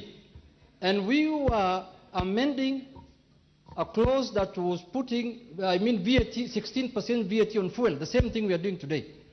And Mr. Speaker, at the beginning I was told that this is supposed to be under 114. But the Speaker then was seated on the same chair, you are seated today, made a ruling in the afternoon here, and said that let the matter be decided by the members themselves in a voting. And in the end, we agreed that let us come up from 0, we go to 8, and the executive comes from 16, they come to 8, and that's why today we have 8% of VAT on the fuel, Mr. Speaker. Mr. Speaker, there was no memorandum. There was nothing. We agreed here, and the Speaker ruled that he's exempting that amendment from what Article 114. Why? Because even the Constitution, that 114 says, in the opinion of the Speaker. The Speaker has an opinion. The Speaker has a serious opinion, because he's the one who runs the House. He's the one who is in charge of legislation in this House, Mr. Speaker. He's the one who approves amendments. He's the one who looks at the constitutionality of matters that we bring to this House, Mr. Speaker. So, Mr. Speaker, first, don't lose what the Constitution has given you, which says, in the opinion of the Speaker. It did not say in the opinion of the Minister for Treasury. It did not say in the opinion of the Minister for the PS for Treasury. Mr. Speaker, in your opinion, if a matter, if an amendment is of national interest, of national importance, Mr. Speaker, in your opinion, I beseech you, you should allow, members will do a decision here in one way or the other, Mr. Speaker. The amendment will be voted on, and they will decide on one way or the other. But in conclusion, Mr. Speaker, let me also add a pick from where the majority leader said, like what Honorable Makali has proposed in terms of deletion. Mr. Speaker, I don't think voting against an amendment is the same as proposing an amendment of deletion, Mr. Speaker. Those are two different things. They are not the same. They are not the same, Mr. Speaker, according to the way I understand it. Deletion means getting rid of that thing in totality, completely out of the bill. But no means it can go either way, Mr. Speaker. So, Mr. Speaker, Mr. Speaker, even deleting you have to, that is why exactly you vote on the amendment and you also vote for the deletion, Mr. Speaker. And, Mr. Speaker, deletion of clauses have been a tradition in this House, Mr. Speaker. The clerk here, before he became the clerk, he was the director of legislation and this other thing, what's called what? Legislation and procedure. And Mr. Speaker has been approving deletions for the last 15 years I've been here, or 10 years I've been here. delete this, delete that. Why is deletion becoming an issue today? If you don't like that deletion, vote against it also. The way you are saying we vote against the amendment. Mr. Speaker, let us have here free, under the Article 95, freedom of debate and freedom of legislation. Let anybody bring any amendments they want, let it be put on a vote, and if the vote carries, whichever side carries the vote, we agree with it and we move forward. Mr. Speaker, let us not hide ourselves under Article 114. That article is so ambiguous. It's like the one that the executive uses to guard Parliament. When we normally pass bills here, they go for assent, they return it with a memorandum, Mr. Speaker, and then you are told to undo that. You have to get 2/3, Article 115. That's another one. That has been abused for the last 10 years, Mr. Speaker. It was abused in the last 10 years. Mr. Speaker, you see... There's a point of order from Chikonga.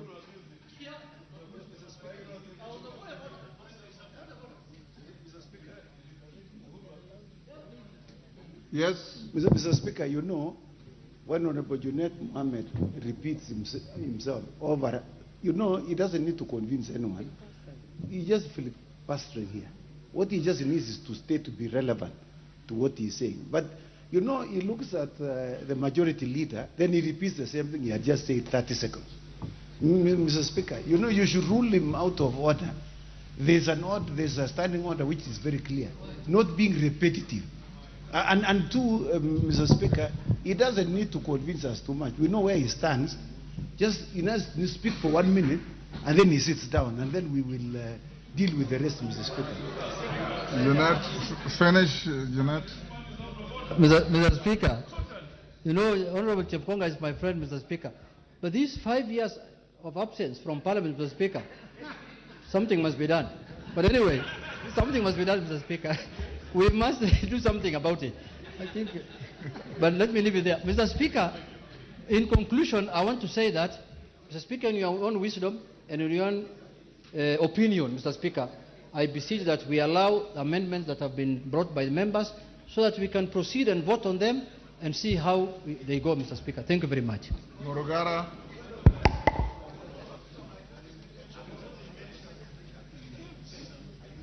Just take your seat, I'll give you. Murugara. Thank you. Thank you very much, Mr. Speaker. Mr. Speaker, as we proceed, we must distinguish between money bills and ordinary bills. And there is clear distinction, even from our own constitution, as to what are money bills and what are ordinary bills. When it comes to standing orders on winnowing, it is very clear, and this is a house of record. We have precedents on where winnowing has been allowed, where harmonization has been allowed by the Speaker. We do not have any precedent in this House where winnowing has been called for and where this House, the Speaker has allowed for winnowing to take place. The reason being, money bills are actually special forms of bills which are contemplated during the budget making process. This is where this House is appropriating money so that the government has revenue for its use. Even where you look at the Constitution, where it is stated in the opinion of the Speaker, it proceeds to say in sub-article 2 that that motion for a matter listed in the definition of a money bill, the Assembly may proceed as per recommendations of the Committee of the House after taking into account the views of the Cabinet Secretary responsible for finance. So surely this is not far-fetched when we say we are to seek views of the Cabinet Secretary for finance. It's part of our law. Most important, it's important to say that in the last parliament in which I sat, we did winnowing in the political parties amendment laws, which was in order. We also did it in the security laws, which was in order, but we have never done it in a finance bill. And most important, again, I go to deletions. Deletions in a finance bill are equivalent to successfully opposing a section of that act. Once you oppose successfully, that section is deleted in entirety. This is why we are saying there is no point in having these deletions in the order paper. We simply take it to vote. It carries the day, the deletion succeeds. It fails, the section remains. Therefore, we believe we should be proceeding without these deletions, and most important, the winnowing bit is not relevant to what we have before the House today. Thank you, Mr. Speaker. Makali Mulu. Yeah, thank you. Thank you very much, Honorable Speaker. Honorable Speaker, I want to go on record that I've been a member of the Budget Committee since I joined this Parliament for the last 11 years. And one of the key responsibilities of the Parliamentary Budget Office is to determine whether bills are money bills or they don't need to come to the Budget Committee. Once bills are determined to be money bills, Honorable Speaker, the Budget Committee will have to sit and accord a member a chance to present this bill and justify why the bill is important to this country. And on the basis of that, then there will be consultation with the Treasury to determine whether the bill should proceed to the second reading or not. Now, Honorable Speaker, what we have done to this bill, this being a finance bill, automatically all amendments will be money bills. All amendments will relate to money bill because this is a finance bill. Honorable Speaker, if you look at the kind of amendments being proposed by members here, and there are very many, Honorable Speaker, I think what Junaid was saying makes a lot of sense. That we might need to be accorded an opportunity as honorable members who are proposing these amendments to be listened to, so that on the basis of that, then we make a decision whether I need to withdraw my amendment or not. In a situation where you are leading more than 10 honorable members and 2 departmental committees proposing amendments, and we just want to rubbish this kind of amendment by the fact that they relate to Article 114, I think we have been unfair to this House as a House which makes laws. So, honorable members, for me, we still have up to 30 to pass this bill. I don't think we are late. If it was my opinion, I would have requested that the Speaker accords us an opportunity, maybe up to midnight, as he's saying. Now we can just break and this committee convenes. We go there up to midnight, we present our issues, and then we see our way forward. The other issue is, when I propose to delete a clause, we know this House, matters voting, we lose all our senses. People will just say yes, even when it should be no. Others will be saying no when it should be yes. And on those bases, the only room I have is to delete, so that I'll have an opportunity to prosecute my case, and I hope I will be convincing some on the basis of objectivity and not on the basis of what we have been told to do, honorable members. So, Honorable Speaker, I beg you, if it is possible, you accord these honorable members an opportunity to prosecute our amendments. Thank you, Honorable Speaker. Chair of the committee, I will bring this to a closure soon.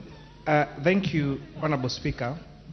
I have an advantage of having been a member of the Committee of Finance and National Planning for the entire life of the 12th Parliament, and therefore I have seen the process of the finance bill for the last 5 years, and this is the 6th year where I have chaired. Honorable Speaker, on 2 occasions, I actually did not agree with the committee, and I wrote, and it was actually on the order paper, that I move amendment on the finance bill. And those 2 occasions, Honorable Speaker, there was no winnowing that happened for those particular finance bill for the 5 years that I served as a member of the Committee of Finance and National Planning. The Honorable Makani Mulu brings a very interesting debate about money bills and budget committee. So, and now that makes it even a little more complicated. Then, should therefore those amendments have been sent to the Committee of Budget and Appropriations and not then the Committee of Finance and National Planning? Lastly, Honorable Speaker, most of the amendments that honorable members were bringing, we actually did have a sitting with the committee, and we actually looked at them. And for some of those and most of those amendments were actually being carried in our amendments that you're proposing this particular afternoon, Honorable Speaker. And lastly, every clause, and I would like members to really understand this, that every clause in this particular bill has a financial implication. Last week, we did pass in the Committee of Supply, the appropriations of various categories. I did not see, Honorable Speaker, apart from the allocation for private universities, I did not see any amendment proposing to do a cut in any of the budget proposals that was passed by the chair of the Budget and Appropriations Committee. Therefore, to expect, therefore, that the committee would accept particular clauses, or amendment of particular clauses, without consultation on the financial implication, will be committing a budget suicide, if we call it that, Honorable Speaker, because we have a responsibility. And unfortunately, that responsibility is being carried by the Committee of Finance and National Planning to find resources for projects, for votes that this particular House has agreed on. So I really urge this House, when you come to debate on the revenue measures to finance the budget you members of Parliament have already passed, which I do not see any of the members of Parliament on the other side of this House amending any vote to reduce our expenditures, to come and now reduce how we are going to finance this. We have tried to achieve a deficit of only 718 billion. Therefore, any amendment without consultation on any clause is therefore going to affect our debt and our... 114. I think, Honourable Speaker, I have made my point. Thank you very much. Honourable members, for us to make progress, having listened to the issues raised by the minority leader, the response of the majority leader, the Honourable Junet, the Honourable Makali Mulu, the Honourable Murugara, and the Honourable Kimani. First, the issue of Article 114 should be protected and be held as sacrosanct.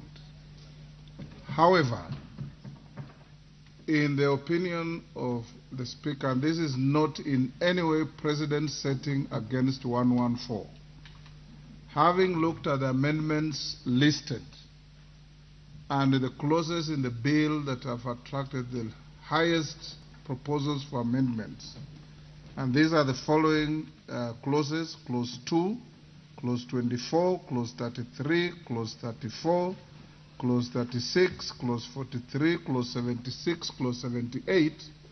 I will allow proposed amendments on those clauses to proceed regardless. The rest, order. Those of you who have filed amendments, you know the clauses you are amending. In my view, and in consultation with my clerks at the table, the clauses that have attracted the highest proposals for amendment, and it will not be good to lock them out.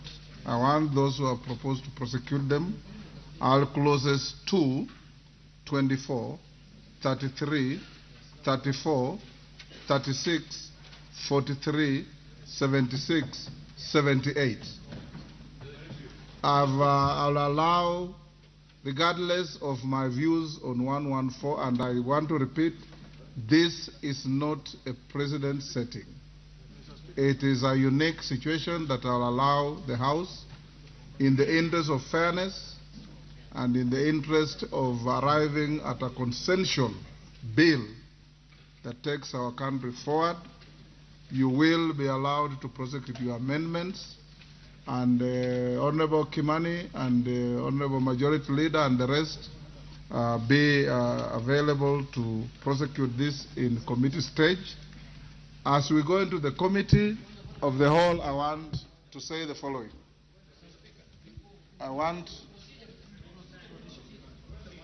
Yes, Junet, what is it?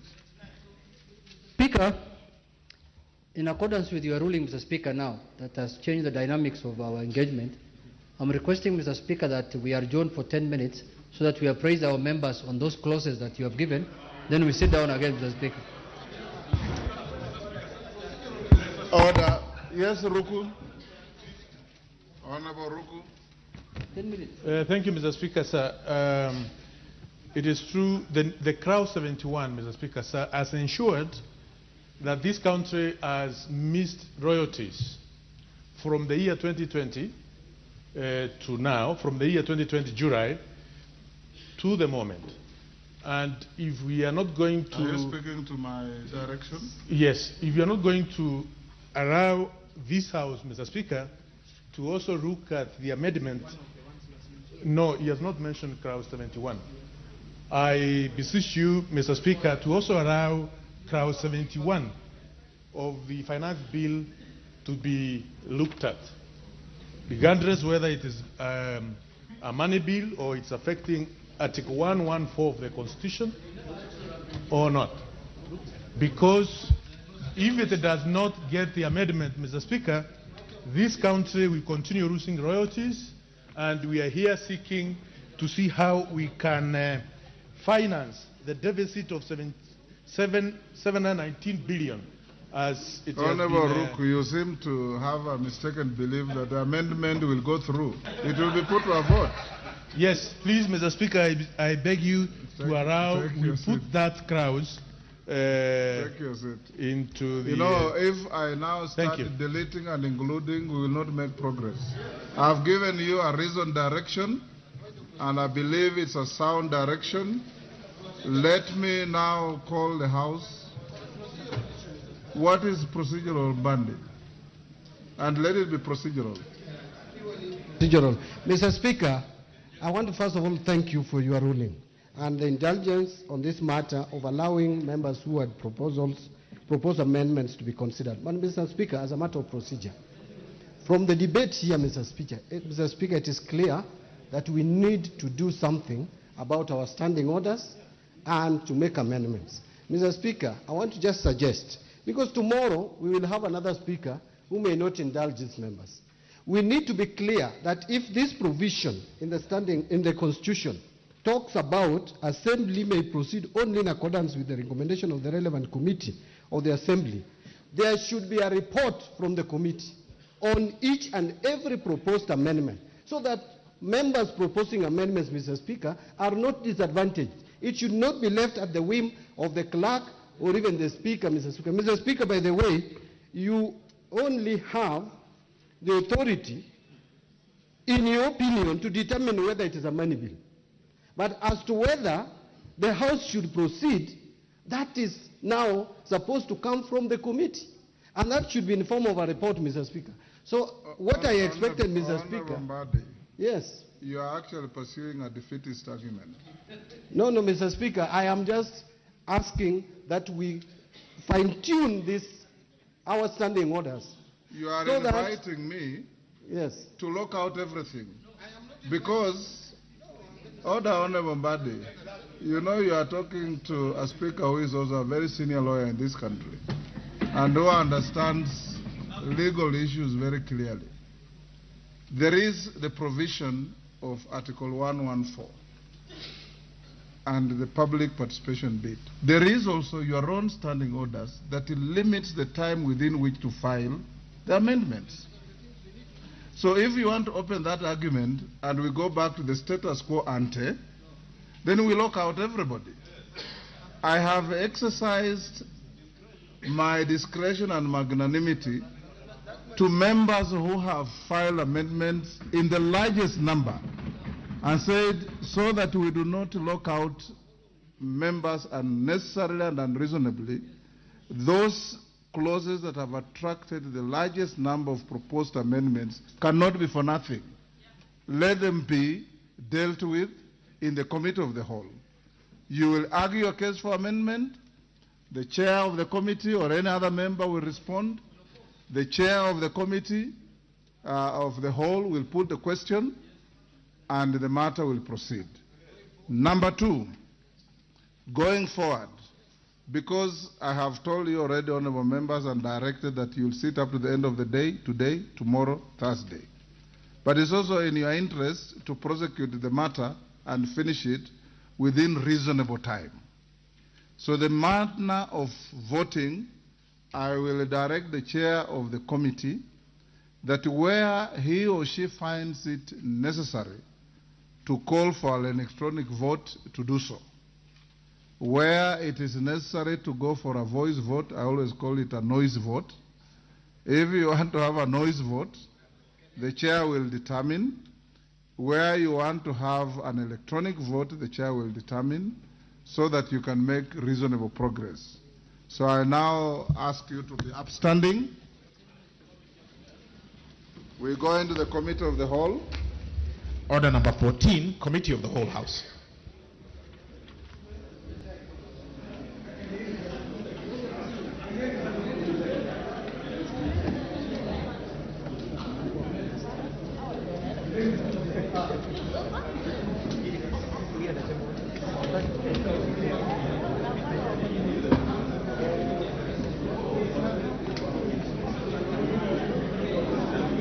I'm supposed to bow. Yes,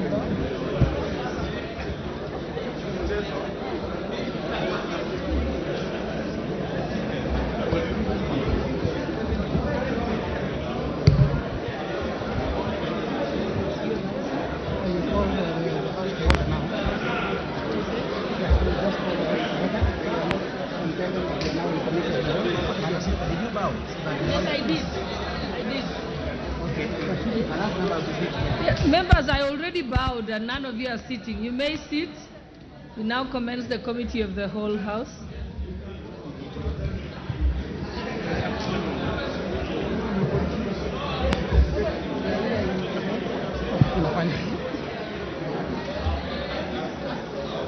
Two.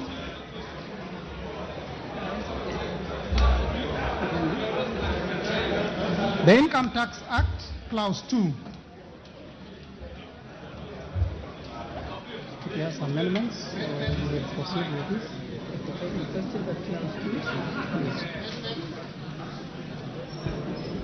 I now propose the question that Clause 2 be part of the bill.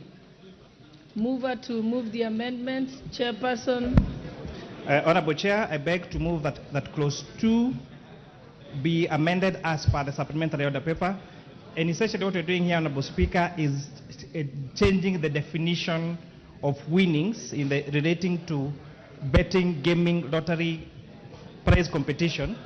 And this is where we are only allowing the profit made on that particular bet by tightening the law so that the only money that is allowed to be deducted from the amount staggered is the amount that pertains to that particular transaction. So, Honorable Chair, this is just tightening this on the law. This matter has been litigated in court, and we are just trying to make sure that it is aligned with the court ruling and defines the gains made on betting by specifying that only the amount that is going to be allowed to be deducted from the amounts staggered or staggered is the amount that was used for that. It is amount, not amount, that is used for that particular transaction and not transactions.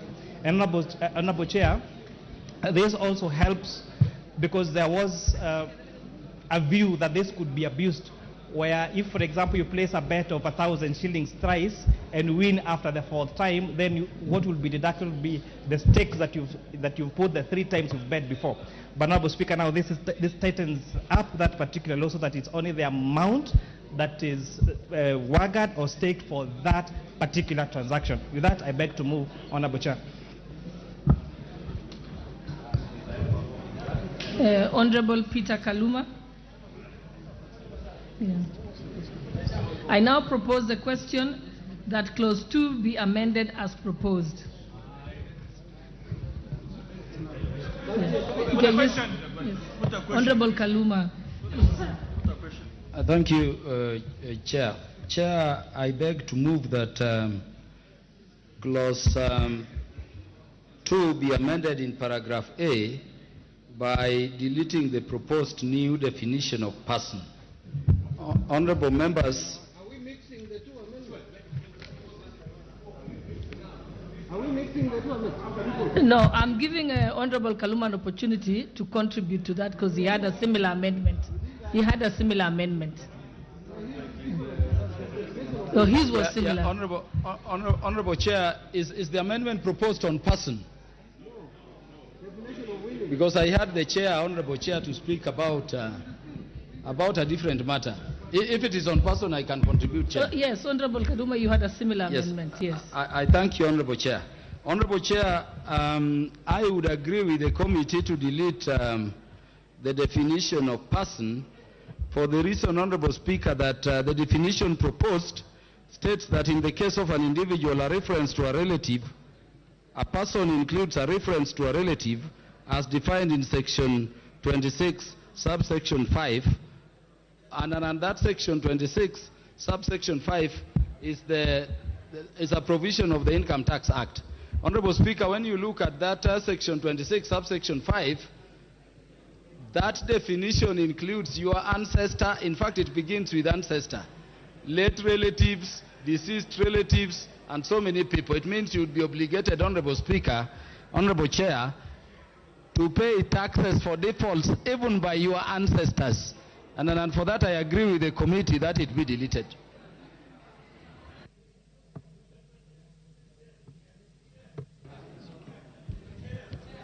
Yes, with the question.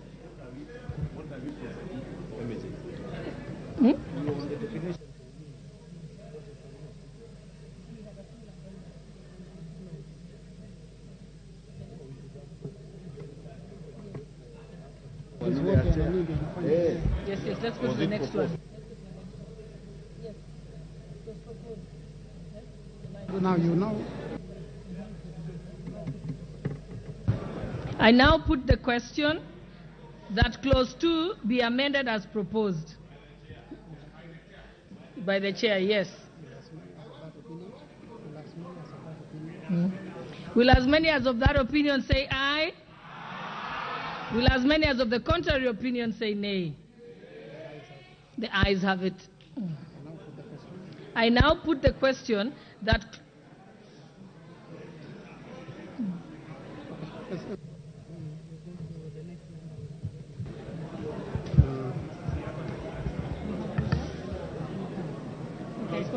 Yes. Honorable Nikal. Yeah. Thank you, Chair. My amendment in clause 2 is actually clause 2B, and my amendment is that clause 2B should be deleted. The import of this amendment, Madam Speaker, is that all issues of digital content monetization is under this, taking from A, B, C, D, E, F, all the way up to H. So, Madam Speaker, that means that all these activities that are now being subjected to tax, it is my view, and we have been saying here, that when young people are actually trying to use content to actually raise some money, we do not go ahead again and tax them. Therefore, my amendment is that B be deleted. That is my proposal, Madam Chair.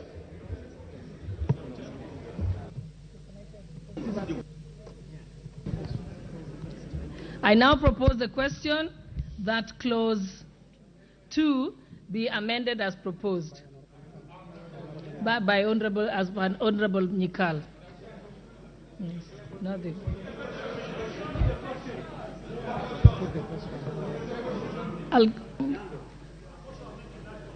No, it's Honorable Badi.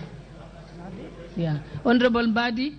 It's on. No, he has put his name there. Yeah, Madam Chair, I would not have a problem in supporting this amendment, in so long as.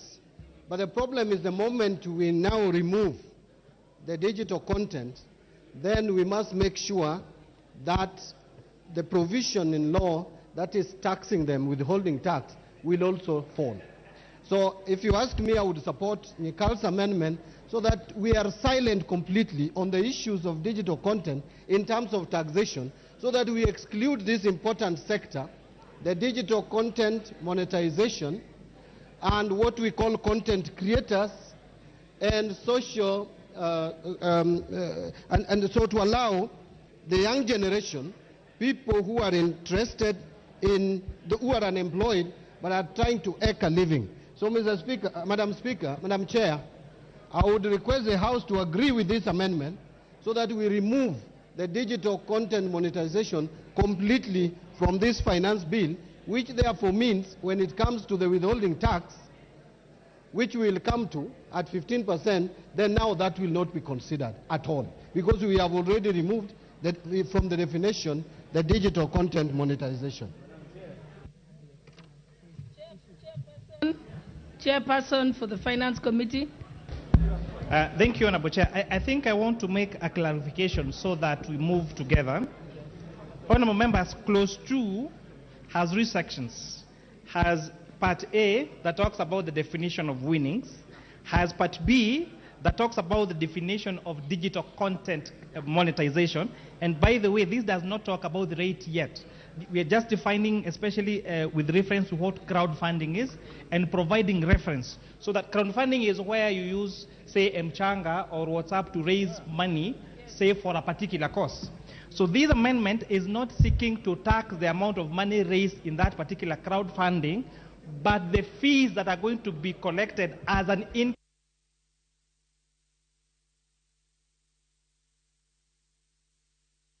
Monetization, so that they are able to tax. Then part C, Honorable Osoro, these are 3 parts. It's important that we carry the members so that we know what we're doing. Part C is what Honorable Kaluma was talking about, deletion of persons. The committee has already proposed a deletion of that definition of persons that was giving liability to ancestors and family members and stepbrothers and stepsisters. So that is already, as per I've moved, as amendment of clause 2. With that, I wanted to bring the House to speed. I thank you, Honorable Chair. Yeah, Honorable Chair, I was just letting you respond to the proposal by Honorable Nyikal. Then after that, I'll give you an opportunity to prosecute all your amendments as the Finance Chair. What's your point of order, Honorable Mbadi? Madam Chair, what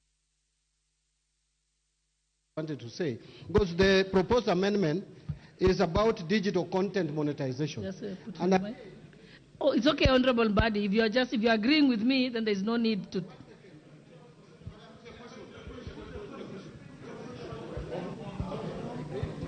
Just let him finish. You have a minute. You say put the question, and you don't even know what people are discussing. You're out of order, Honorable Mbadi. Just finish. I've given you a minute. Madam Chair, yes. On the issue of rates, we will come to that. And yes. The moment we are done.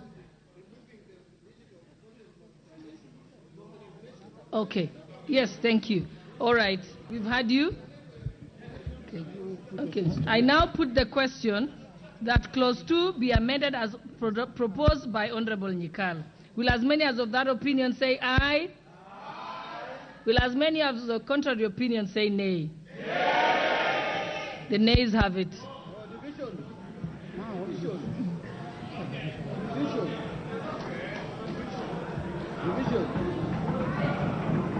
Division. Do we allow the division? Yeah. All right. So we'll ring the bell for 5 minutes.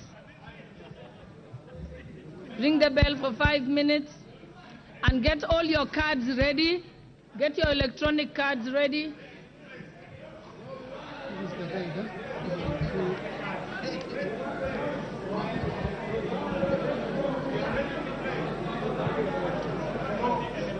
Honorable members. Yeah, I want to read.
Electronic.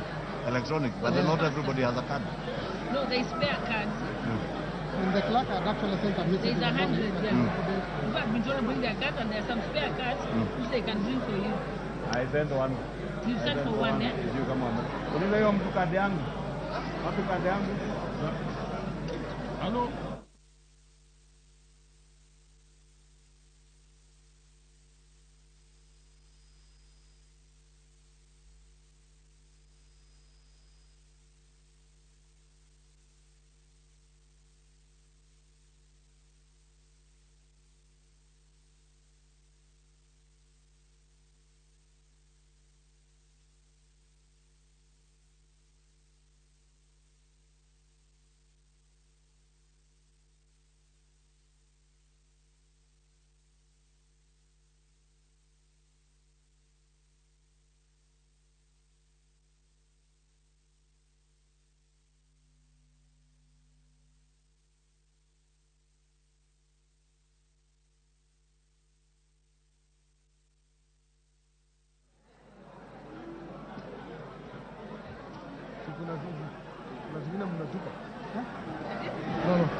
amendments No, these guys wanted, they want to delay. Yeah. So they don't already the speaker has directed about electronic voting, so there's nothing we can do.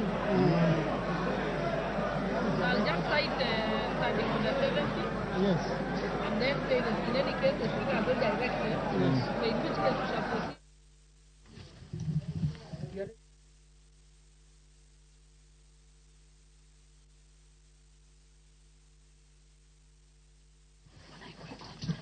The division bell is currently on at the National Assembly, and members of the National Assembly are being rallied from the presence of Parliament to make their way into the chamber to allow for consideration of clauses in the Finance Bill 2023. The Finance Bill currently, the members of the National Assembly are considering the clause 2 of the bill, where we've had members of the ruling party as well as the opposition being on divergent positions over this particular clause.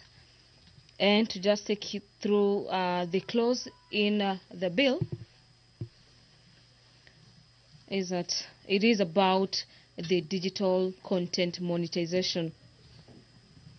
The proposals in the bill is that the clause be amended in the proposed definition of digital content creation by deleting a paragraph E and substituting therefore with a new paragraph. This particular clause further offers for use of a logo, brand and catchphrase associated with content creator merchandises, sales, ebooks, as well as course or software. There is further proposals to delete paragraph H and substituting therefore with another paragraph H, A, that a content creator earns a commission or fees from crowdfunding. And the proposals is that there is a deletion of the proposed definition of a person. Currently, the National Assembly is considering the Finance Bill 2023 that has lots of clauses. And this is under the Committee of the Whole, where members of the National Assembly will be voting on different clauses. As it is, the bill has 79 clauses that members of the National Assembly will be considering. And so far, we have about 12 amendments to the Finance Bill 2023, where the opposition has 8 clauses.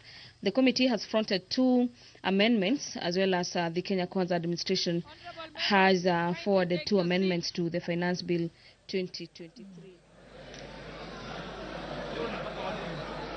Well, Sergeant at Arms, close the door.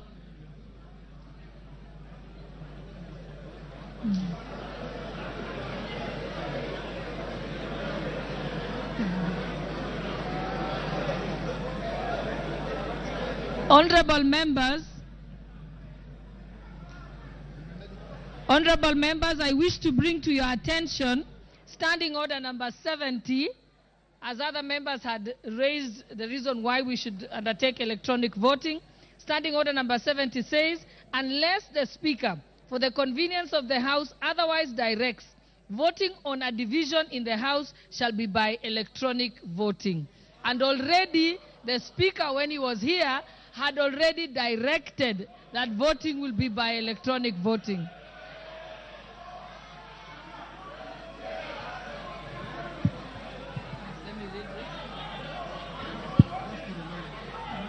Honorable members, just to give you a reminder, honorable members, if there are members who don't have their cards, just bring it to the attention of the... Yes, but you, honorable member, you're out of order. Don't shout. He's going... just bring it to the attention of the Sergeant at Arms. And then you go. Just go and listen to them. Just bring it to the attention of the Sergeant at Arms.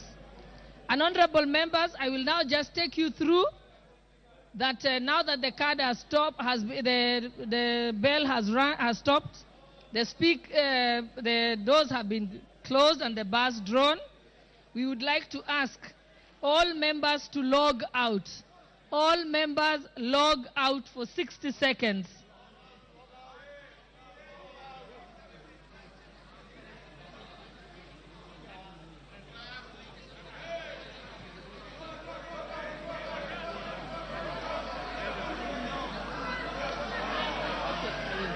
Okay, 60 seconds. Let's wait for 60 seconds. Who's checking the time?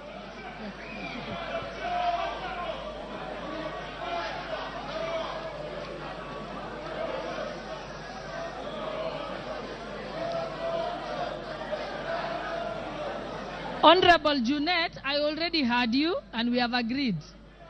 Okay, you want? Okay. Okay. Honorable Junet, proceed. Thank you, Chair. Chair, what we have agreed is that there are certain clauses that we are going to vote electronically, and there are major clauses that we have to vote physically. So the issue of VAT, the issue of housing is physical. The other issues, electronic. So we have agreed like that. That's the position. Honorable members, have you all logged out your cards? Okay. I can still see Betty Maina, Honorable from Muranga County. Honorable Lisa Chelule, remove your card. Honorable James Wandai, Leader of Minority, kindly pull out your card. Robert Basil of Yatta, pull out your card. Honorable Ibrahim, Wajir North, also remove your card.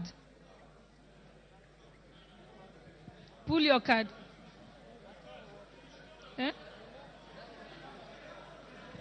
Order, honorable members.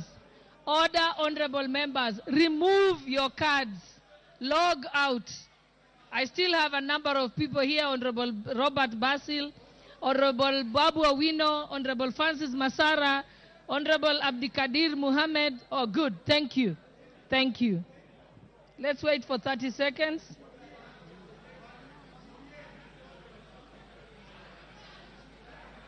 Check the 30 seconds and we log in.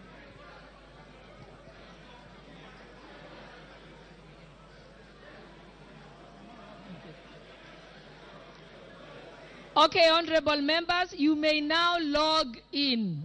You may now log in. And at the expiry of 60 seconds, then you may vote. You have an option to vote yes, an option to vote no, or an option to abstain. Proceed.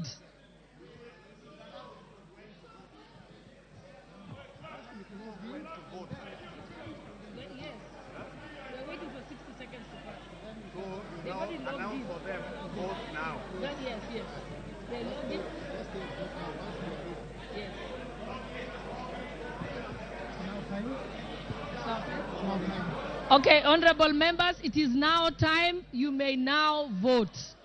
You may now vote. Go and listen to them. Just ignore them. I think they are doing it deliberately. Voting has actually deliberately. They have to display how many are in attendance now.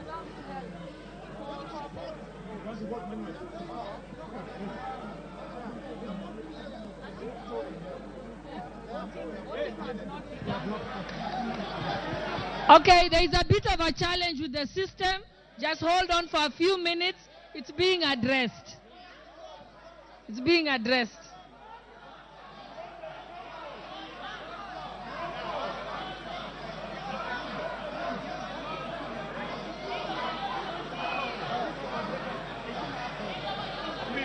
Why don't we vote by roll call? Yeah. Yeah, we said by roll call. Order members, order members. The IT team is looking at it. There is no need to get animated about it. No, there's no point to be animated about it. It's okay. We are going to do it. You know, we have to try first because... Okay, it didn't work, eh? It didn't work. Okay, honorable members, we shall start roll call voting now because the system isn't working.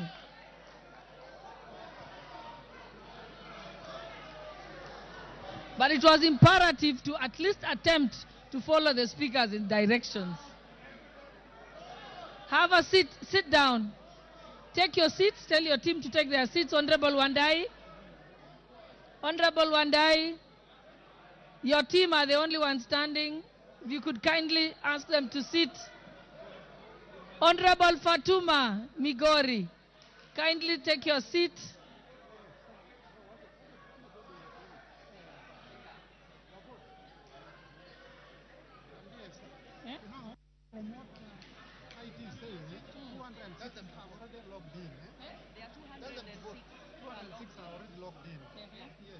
The results have come.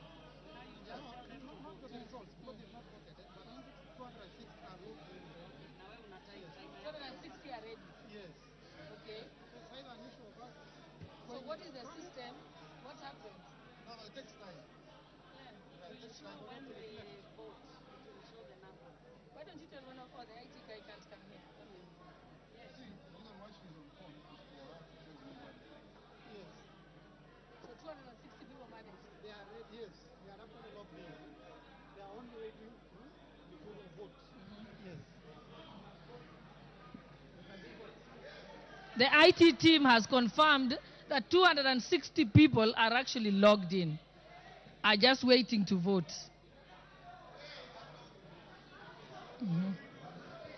Just hold on, they're trying to make sure that everybody's on it.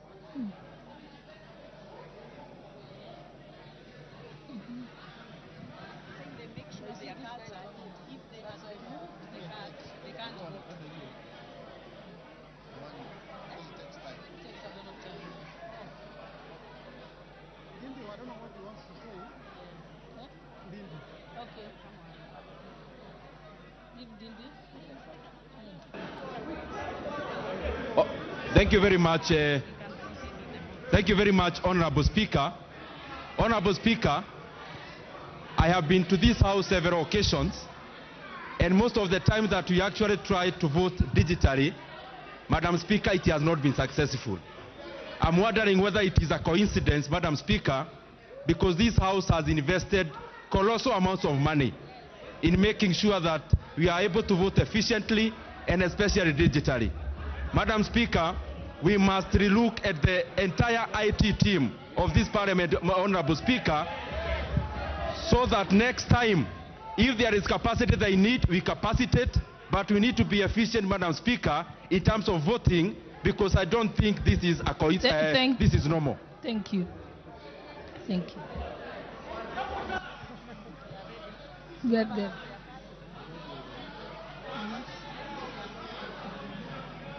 Okay, this is what will happen. Because we already have over 270 people who are logged in. No, if you have not, okay, log in. Log in. No, log in. I can even see.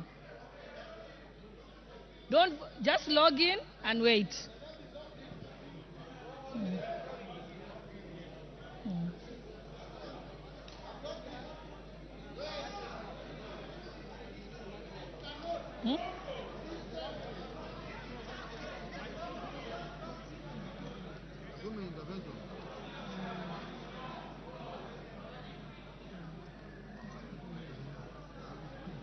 Honorable Badi, I can see your name. I can see your name, or you can move to another table.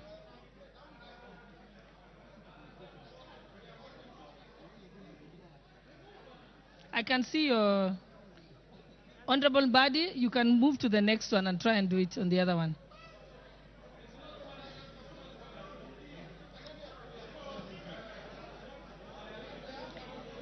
Honorable Badi, I know that trick. You're trying to make sure that we can go and do manual. Okay. Clerk will do that.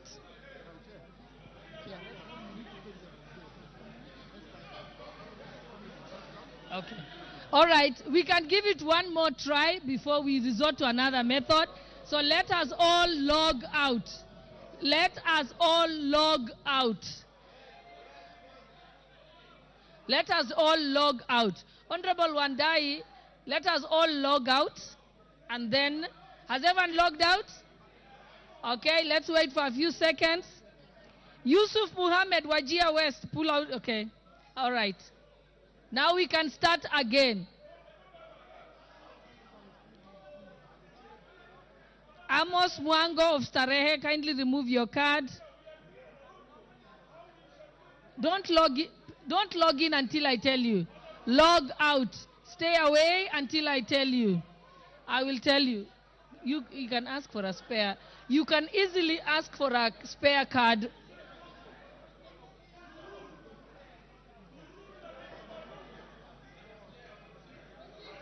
Okay, Amos Mwango, Starehe, please log out. Honorable Francis Masara, log out. Sunai West. Honorable Musa Sirma, log out. Babu Owino, log out.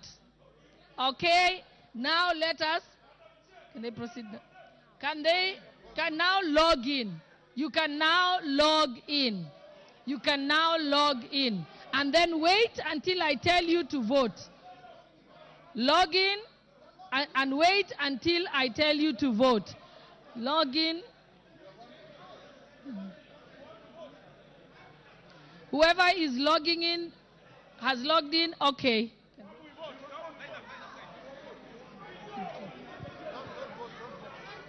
Yeah, do not vote yet. Just stay logged in. Do not vote yet.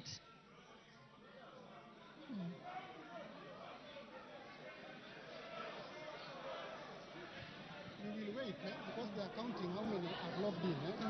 After they tell us, that's when we will now give the Okay, honorable members, remain logged in, but do not vote yet. Remain logged in, but do not vote yet. Once the IT team has counted the number of people who have logged in, then we shall vote. I will give you the all clear. Honorable Bui, you are out of order, and you will actually end up not voting. So take your seat. You are already logged in. It's okay. That's your problem. Let us proceed. You can't threaten us, Madam Chair. Why are you threatening us?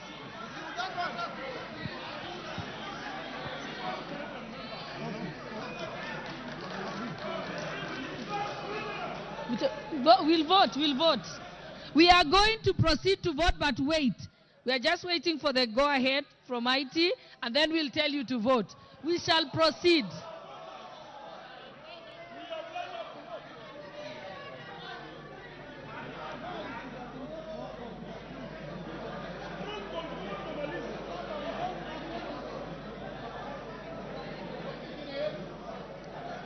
It's working.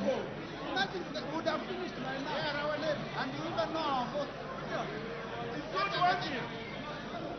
Honorable Badi, if you just be a little patient, we are waiting for the all clear if the logging is working. If it's not, of course we will default to the other system. So let's just be patient. Let us be patient.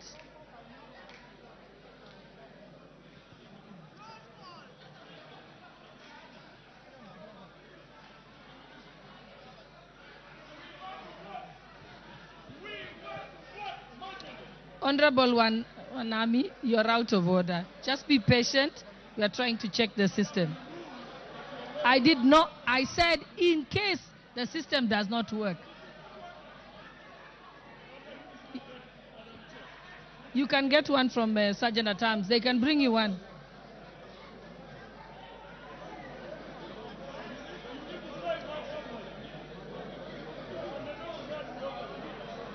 But you've read Standing Order 70. You know Standing Order 70. I read Order 70 very clearly. Unless the Speaker directs, of course you don't want to vote.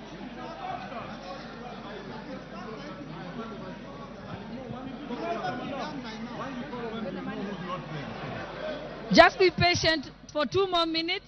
If it doesn't work and not everyone has logged in, we shall revert to the manual system.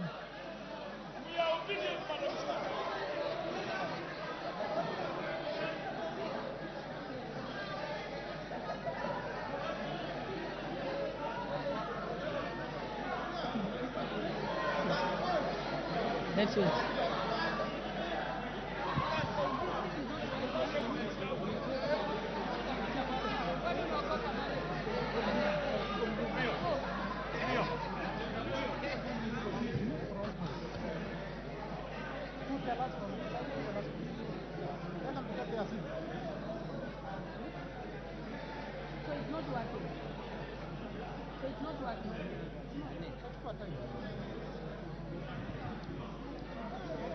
Okay, it seems apparent that the system is not working.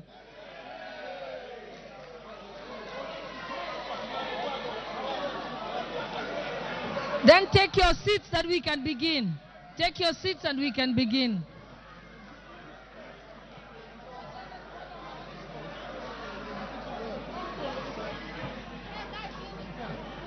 Just maintain order.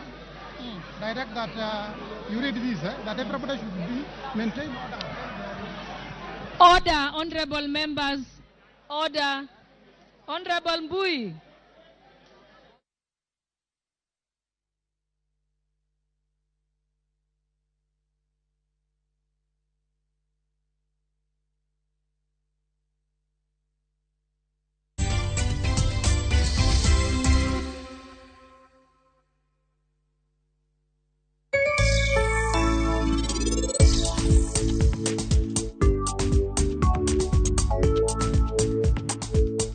The ground is reverberating. The speed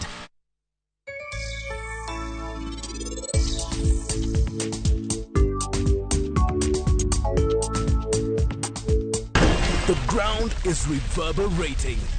The speed is alive. The kings of the track are